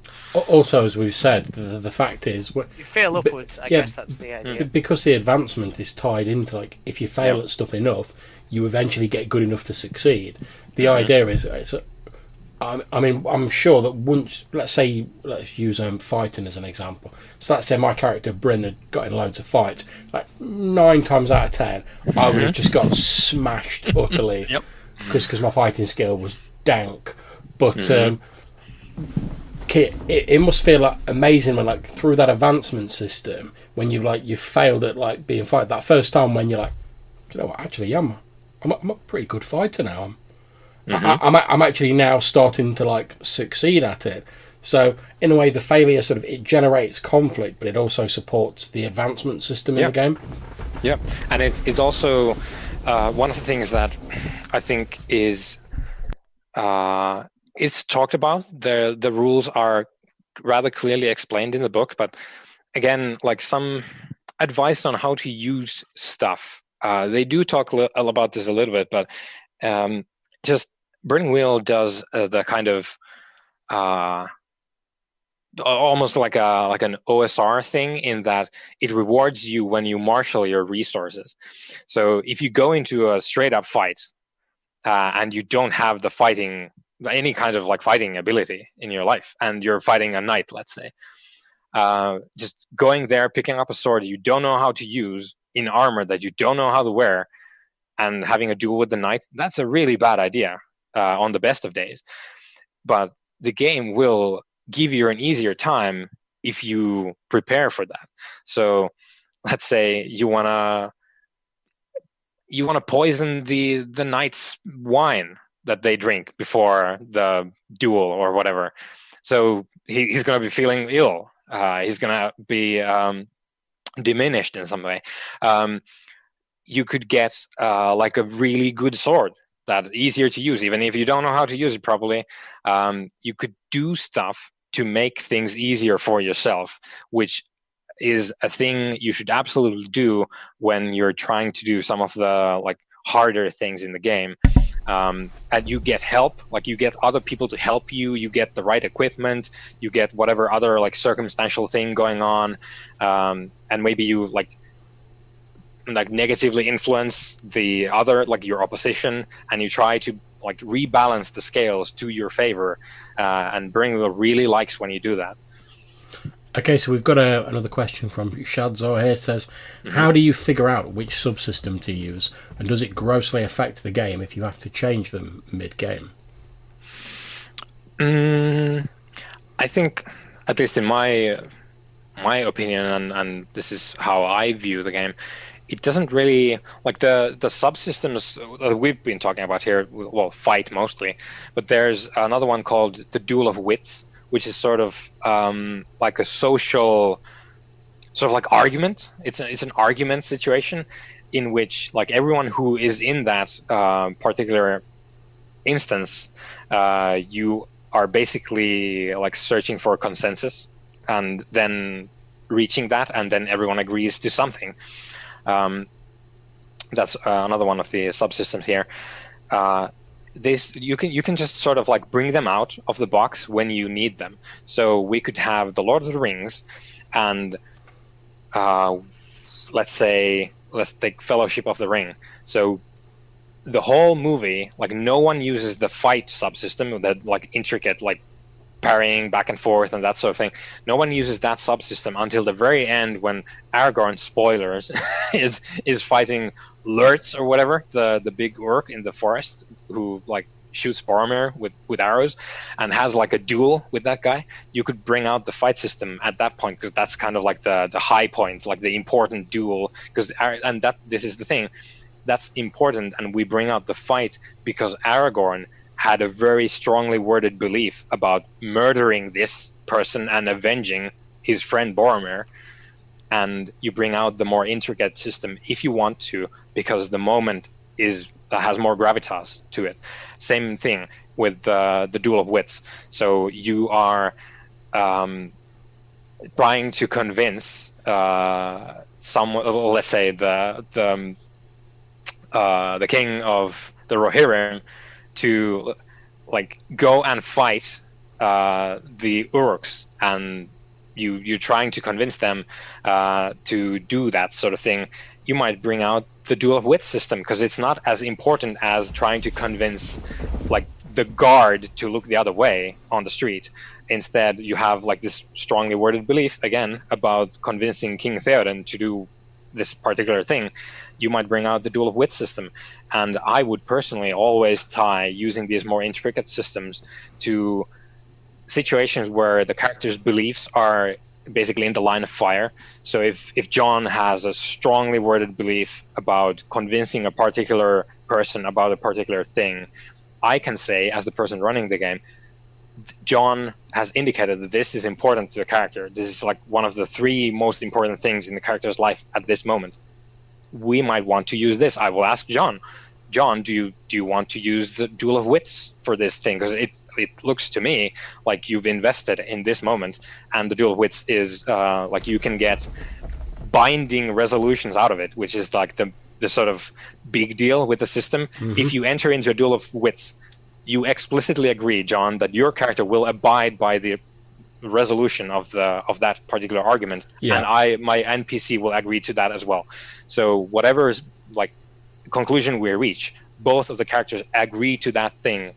Like it takes away some of your decision as a player, but it's not the thing you need to enter into. It's the sort of like gamble, like, are you open to being convinced otherwise? And if you are, then you have the opportunity to do the same to my NPC, and then stuff happens.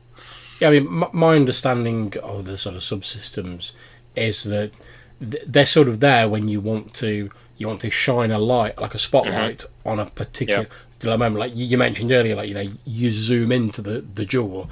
So it's like when you're watching a film. It's like if you see a few people fighting in the background, ain't no thing. However, when the camera like zooms in on 2 people, like you say, when it's like Aragorn fighting like the giant Uruk, it zooms in. Everything else in the background seems to like fade away, and the film for the next few minutes or whatever is all about that fight and what's going on there. Or when they're having the big discussion about what they should do with the One Ring, and the whole scene is framed entirely on those people arguing backwards and forwards. Those are important scenes, and that a lot of what's going to happen later on in the film or the novel or whatever hinges on what occurs in this scene.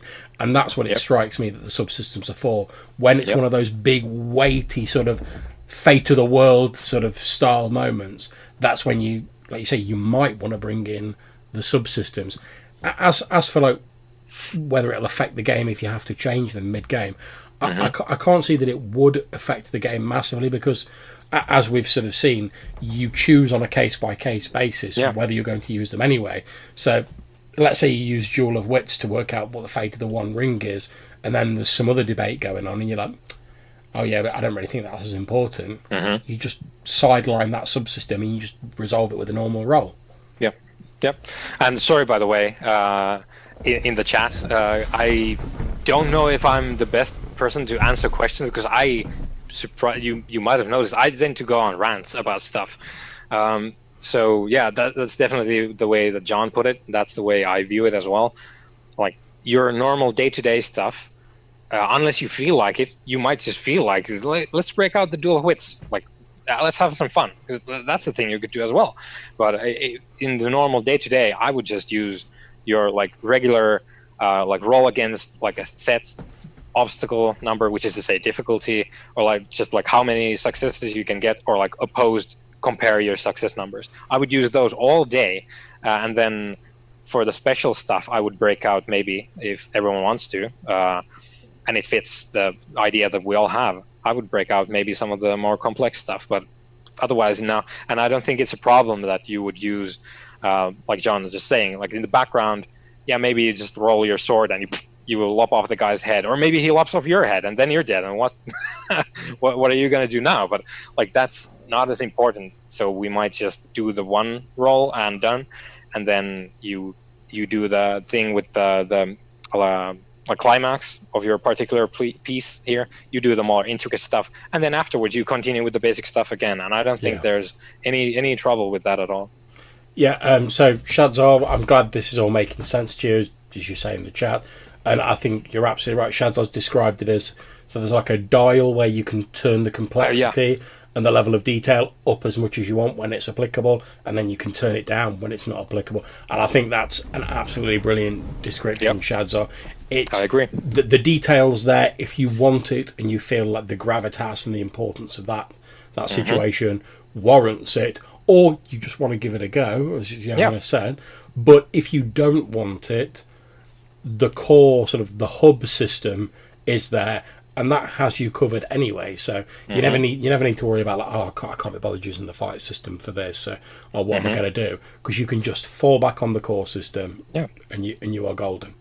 And also, there's like, depending on what type of game you're playing, you might never like even consider touching the fight system necessarily. Let's say we have our new campaign is going to be, obviously it's going to be King Bandit and his bandit bros, but let's say we have a campaign with characters who are all members of the court. So they're all courtiers. Like maybe there's like one of the players plays like the Empress even, and then there's like the court wizard, and maybe like the Hound Master, like the Horse Master or whatever of the court. So everyone's in the court, and we're doing like courtly intrigue stuff.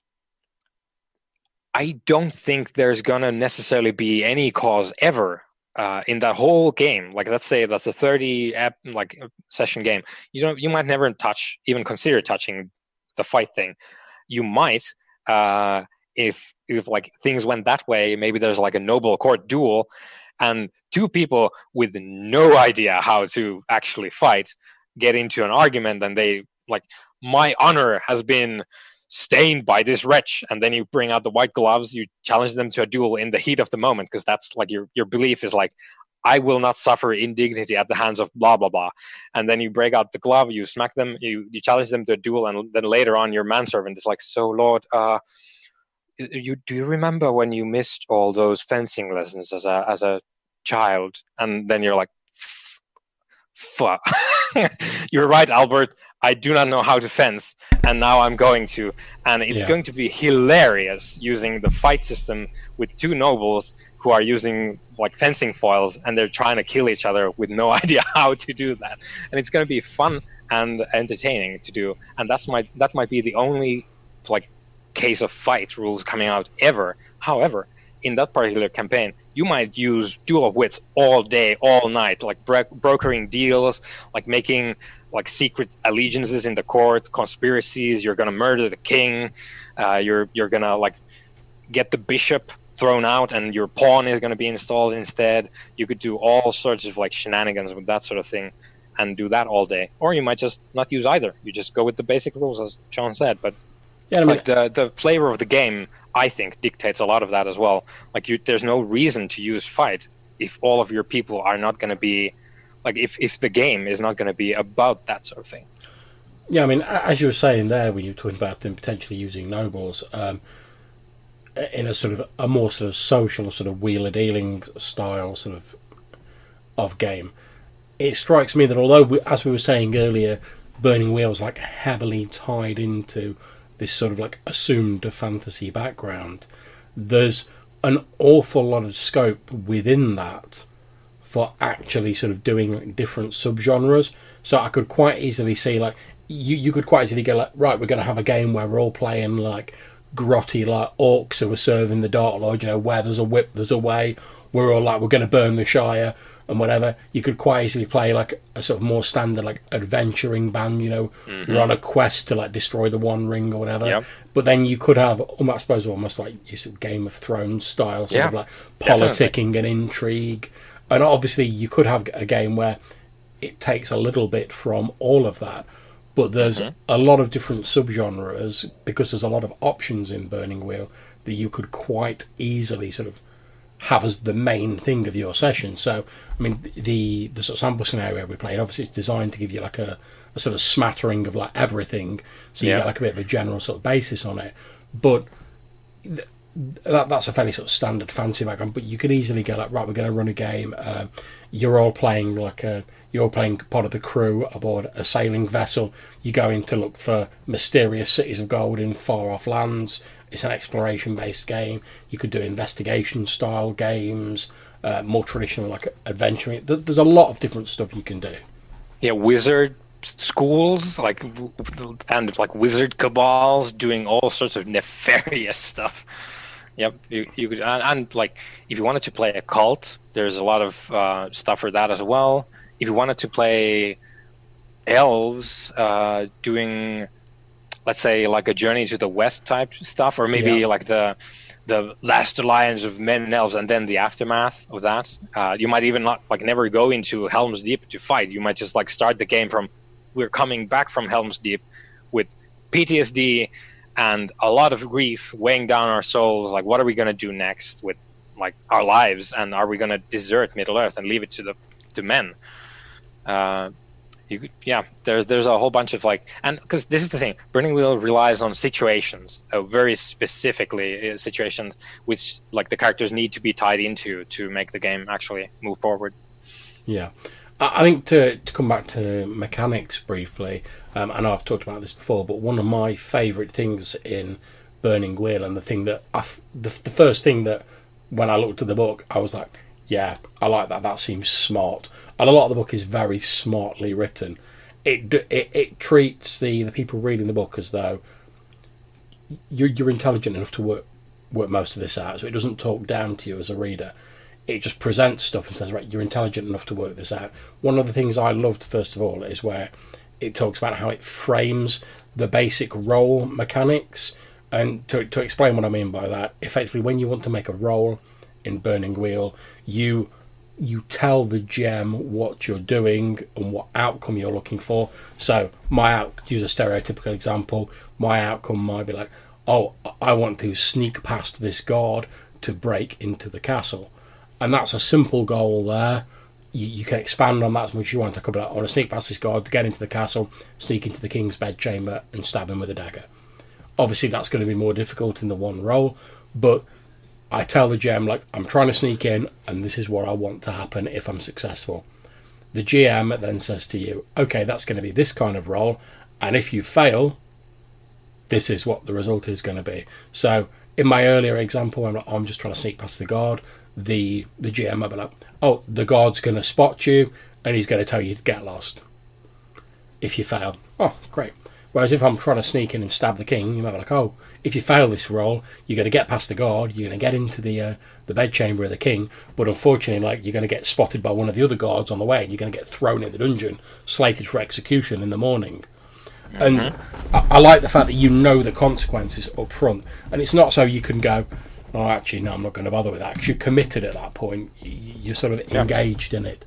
But it does mean that you know when those dice hit the table, once you've spent any half a point you want to spend, if you've still failed, you have an idea of what's going to happen to your character. There's none of this like, oh well, I failed the roll, I'm not really sure what's going on, or it all sort of feels a bit sort of up in the air. You know that you fail that roll to kill the king, you're in the dungeon, you're slated for execution in the morning. You might be able to escape the execution, depending on what happens in the meantime, but you know that's where you're going. And I really like that. I think that's a really smart way of not only framing the roles, but also it streamlines the game. So you're encouraged to only make a roll when it's something important. So there's none of this like, oh, I'm going to make umpteen rolls to do this, I'm going to roll for this, I'm going to roll for that. You only make relatively few rolls, and once you have made a roll, whether you succeed or fail, you cannot then make that exact same roll again unless the circumstances have changed dramatically. So I couldn't go, oh yeah, I've tried to sneak past the guard, I've failed, he's told me to get lost, all right, I'm going to walk around the corner, I'm going to hide for a little bit, and then I'm going to try and sneak past the guard, because I've already failed to sneak past the guard. However, if I hang around and that guard wanders off to a different part, and I'm like, all right, you can't really see me from there, that may be enough to justify another roll. That would depend on whether the GM thinks the situation has changed sufficiently.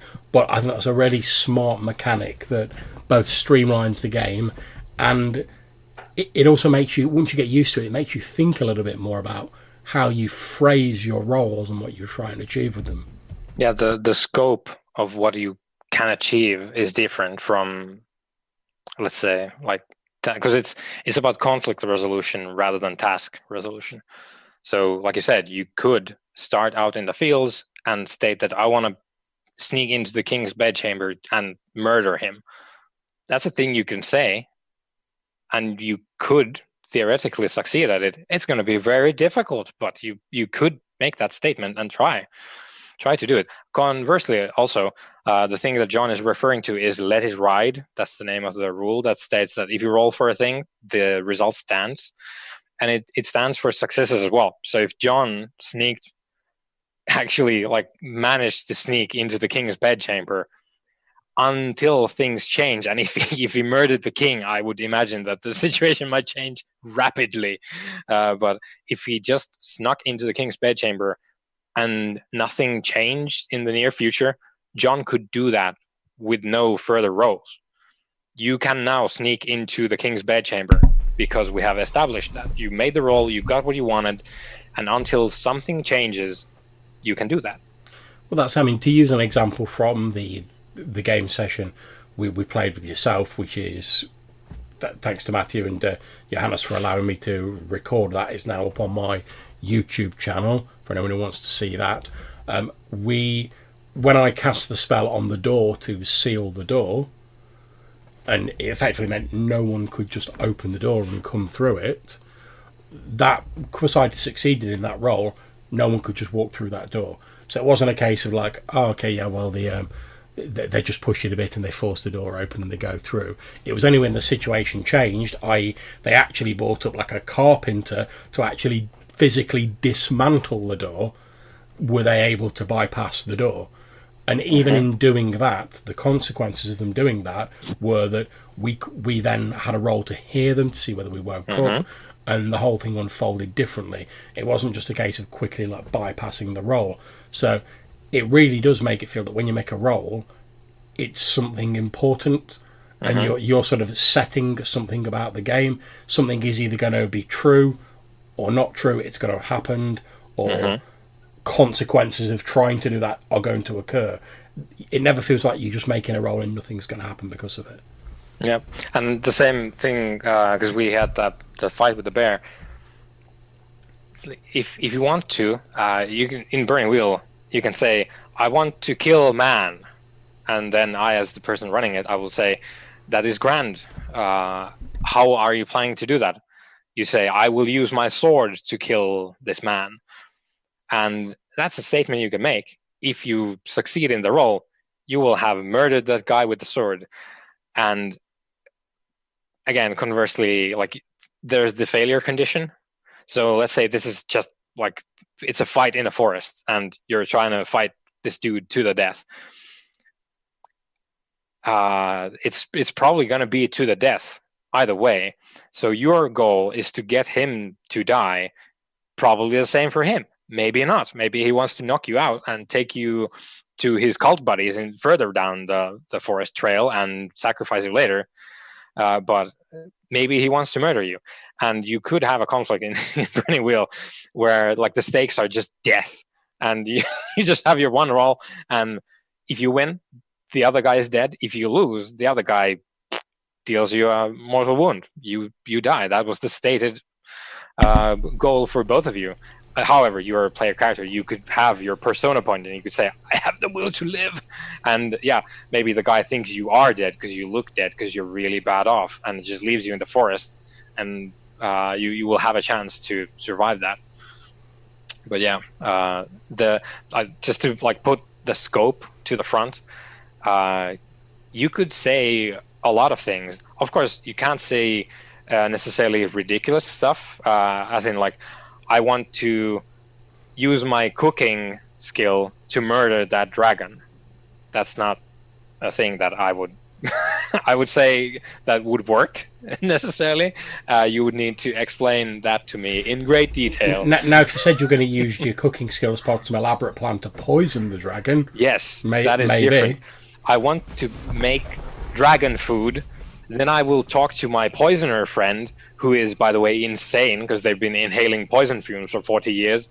They live in the forest and are part of this cult, and I need to do a favor to this cult friend of mine to get involved in some cult business to do other stuff. And you see how Burning Wheel works. You like marshal your stuff. That gets you involved in more and different types of situations, and you deal with that. You eventually you come back like, I have this stuff now. I did that horrible thing in the woods with my cult buddies. I have this stuff now. Now I will bake a dragon cake with this dragon poison, and then I will, again, like go and talk to the dragon. Hopefully I don't get scared enough that I can actually talk to the dragon, and I will try to convince the dragon to eat this thing instead of me. And there's a whole lot more to that than just saying, I will roll my cooking skill to murder dragon. That is not that easy. However, I will use my sword to murder man. Context is different. Man is murdered if you succeed. Shadzar in the chat says he's only mostly dead. Nice Princess Bride reference in there. Very nice. So we've been chatting on for a while now. Are there any additional things anyone wants to go over before we close out?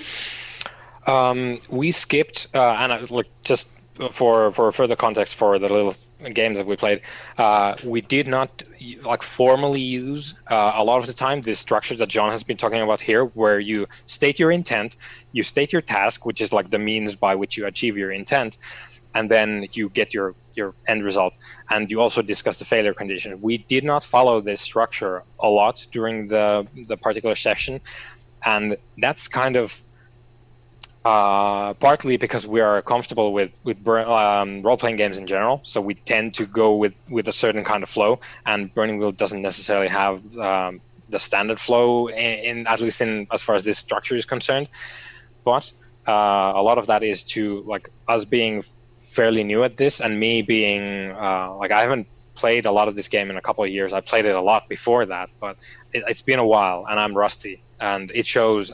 Thinking back now, it shows quite a bit, and we probably made a whole bunch of mistakes in as far as the game as a whole and the philosophy and everything goes. But even given all that, it's only because I've played this a bunch that I can see that now looking back. But it's I think the session was quite wonderful. It was really fun, and yeah. I think it was, despite all my personal because I can spot some of the flaws, and I'm like, ooh, I used to be better at this. Why am I so bad? Thinking back now, because it's easier in hindsight. I think it was fairly enjoyable, and it went quite smoothly. All things considered, I think it was a lot of fun, and it went really well. Even if we did make a lot of mistakes and we did not follow all the structures and everything, but. Yeah, and I think that's an important thing to mention, because as Shadzar was asking about whether how well the game deals with you sort of not using some of these subsystems or putting them out in the game, you can still get a very, as you were saying, Johannes, you can still get a very enjoyable game, even if you drop the ball a bit on some of the stuff. And let's face it, we all do it in whatever role-playing system we're playing. Yeah. No one's perfect. Everyone makes mistakes. But I always think the mark of a good system is when as you were saying, Johannes, you can make a few little mistakes, but it's not like the game falls apart because of it. We still had a very enjoyable session, and to me, the mark of certainly online, the mark of a good session is when I'm that invested in the session that the time just seems to go like that. Yeah. I mean, we finished the game, and I was like, oh shit, it's like 1 a.m. or whatever or whatever it was, and the time just seemed to have pass evaporated so quickly. How did you feel that the session went, Matthew? Yeah, I enjoyed it. I thought it was not as mechanically complex as sometimes people infer. Interesting story moments, kind of a cool dynamic between the characters, I thought, and a mystery that's still unsolved at the moment. And the whole thing with the bear was a nice wild card. Oh look, you've got like 20 villagers to deal with, and now a bear. And a bear. That's dead? Question mark? Yeah, it's when you described it, and you're like, I didn't kill it. There's bits of like bone visible on the skull and like bits of skin hanging off. And I was like, as if it's not bad enough, like a giant bear comes in, it's a fucking zombie bear. Yep. Yep. And I think when you sort of get used to sort of Burning Wheel, because things are connected and conflicts feed off each other, as we were saying, you start making those connections yourself in your head. So I know for myself, playing this character Bryn, where my uncle was like an evil necromancer, I know his old mentor had been in the area.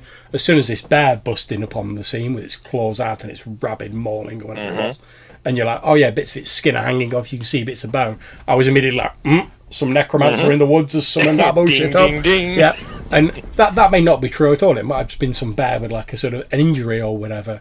But because we've been playing the game and everything had been like feeding off each other, I started sort of like jumping ahead a bit in my mind, going, oh, maybe this is connected to that, maybe that's connected to that. And that's the sort of thing I enjoy in role-playing games. Yeah, and Burning Wheel likes that stuff as well. And this is the thing, right, John? If you now, we have, hopefully we'll have a next session, but you could rewrite one of your beliefs at the beginning of next session and be like, this bear must be evidence of my uncle's mentor Guthrun being in this area. I will X, Y, and Z as a result of that. And Burning Wheel will reward you for that, and it will love you for that. I'll tell you what, so hopefully we will have future sessions and we'll get to finish off this like little like mini sort of three episode arc. Yeah. I'd love, after we've done it, I'd love to like play back through the whole thing again, but with me and Matthew playing orcs to see how it goes down differently. Orcs are miserable. I expect it will be a very different session. It's just horrible lives that they lead. Yep. Yeah. But all joking aside, as we've said, I really thoroughly enjoyed the session. Obviously, I know us guys tend to like game together quite a bit, so we sort of know each other, and we know each other's sort of like how we sort of work in terms of role playing games.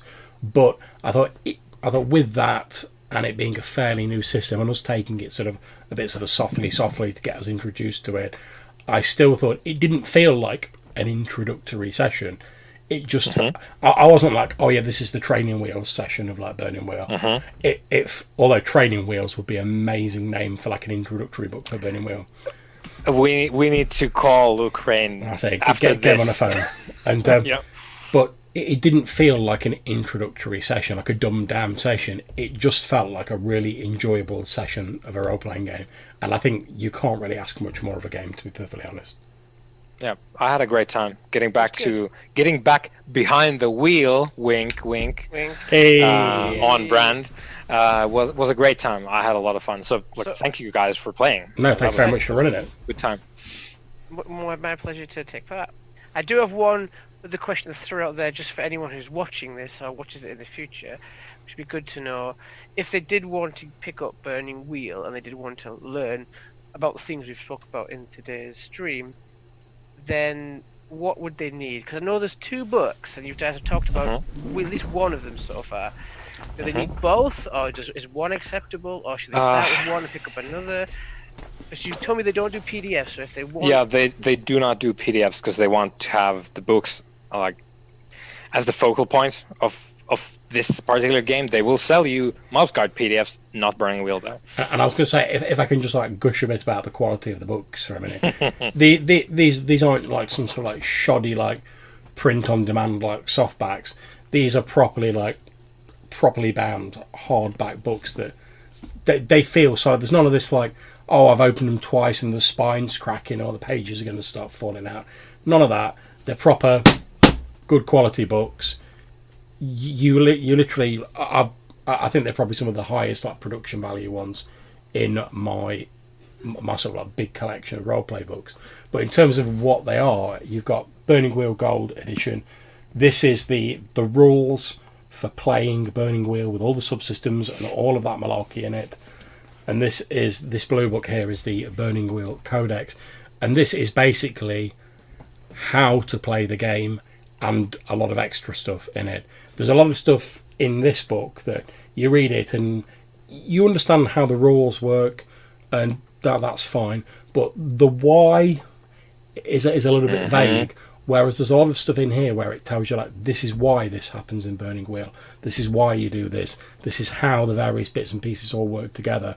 And I can see why they split them up, because I mean, if they put them all as one book, I mean, look how big it'll be. That's like 1,200 pages or something. Yeah, but obviously because it doesn't take a lot to explain why certain decisions have been made in Burning Wheel Gold. So basically they filled up this with lots of like extra stuff. Like there's lots of extra life paths for like new races. Like there's trolls, like the sort of big like wolven sort of like speaking wolf style creatures. There's also playing elves that have been consumed by spites, as a like dark elf sort of style vibe, but not in the traditional sort of drow spider worshipping sense. More in a sort of normal. Normal elves sort of like suffer from this sort of like this ennui that gets worse and worse as they see everything getting like dank and corrupt around them, and eventually they tend to either just sort of wither away because they can't take it, or they depart for like the grey havens in the boats, and they're like, I can't stand seeing everyone I love die anymore, and everything I knew turning to dust. I've got to leave it all behind. However, there are some elves who basically, instead of giving into despair, they turn that into like anger, and they're like, oh yeah, everything is dank and decaying and turning to dust, and I'm pissed off about it, and I'm going to let everyone know how pissed off I'm about it. The thing that I was mentioning before, how in the Burning Wheel Gold Revised, it doesn't have a lot of guidance and like how-to type sections, and the Codex has a lot of that. It has the best practices from the Burning Wheel HQ people who basically they put down their like a decade's worth of their like play experience, and how they have found that is the best way to do some of this stuff, or at least try to do them that way to get particular results out of it.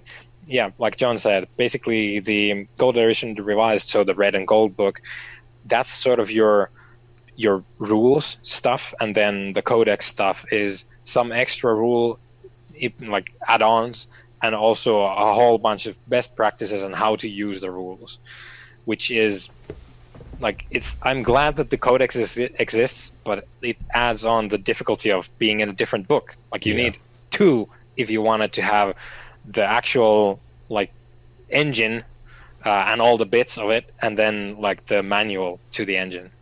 My only slight gripe with as you were saying, Matthew, about like, what would you need to get involved, my only slight gripe is, as Johannes said earlier on, sort of Burning Wheel HQ, they tend to retire older stuff and then they release like new versions of it. Now there's some older stuff that once existed that hasn't been released yet, but the older stuff has been retired. So I know we were talking about the Monster Burner the other day, Johannes, which is all about how to design creatures and whatever. And there's some bits of that like in the two books I've been talking about there, but it doesn't go into such detail. But they've retired the old Monster Burner book, but there is as yet not a new version of it available. So getting hold of some of the retired stuff can be like ridiculously difficult. Yep, and expensive as well. So for everyone's context, Monster Burner is like 2 editions back in Burning Wheel's history. It's basically a collection of pre-made creatures, people, that sort of thing, from myths, and just like general stuff as well. And also a huge, it's kind of a bestiary, but then it also has a huge portion designed for, well, I think they say in there that it's as close as they could put in a book the kind of system that they've used to like create these creatures in the book. So it's kind of a manual, like a system for making Burning Wheel creatures and people and that sort of thing. And I don't know that they will be doing it again, because I think they've stated before that, like, looking back now, it's super clunky and not really working as intended. And it is, like, I kind of agree with both of those statements, but it does exist. You can find it online. It will be expensive. And it's, some of these things that other role-playing games have sort of by default, like you would not have like an edition of D&D without the monster, whatever it's called, in that particular edition. You would not have a D&D without a bestiary. Burning Wheel had it one time. They don't have it anymore, and I don't know if they ever will again. But so that's as John said, like I guess you would quite benefit from having something like that to like get you going. Do we know what, if anything, is next on the release schedule for Burning Wheel? Because it doesn't seem to have been like a lot done for it recently.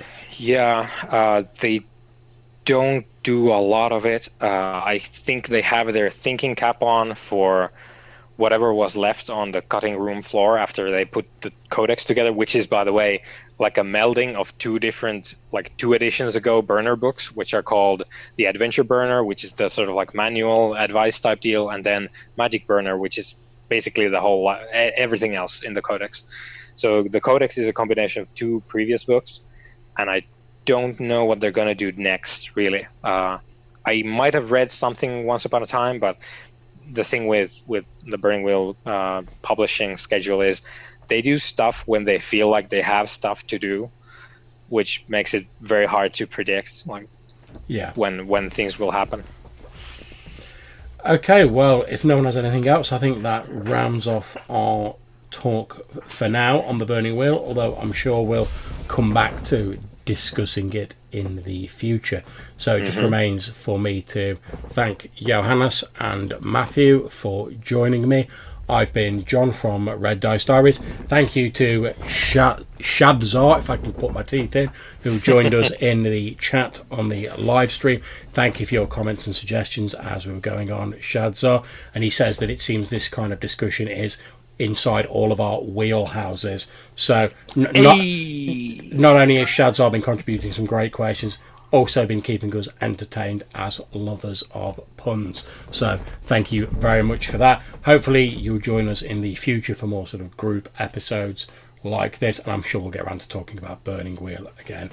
So until we see you next time, take care, and whenever you're playing, have fun. See you soon. Bye-bye.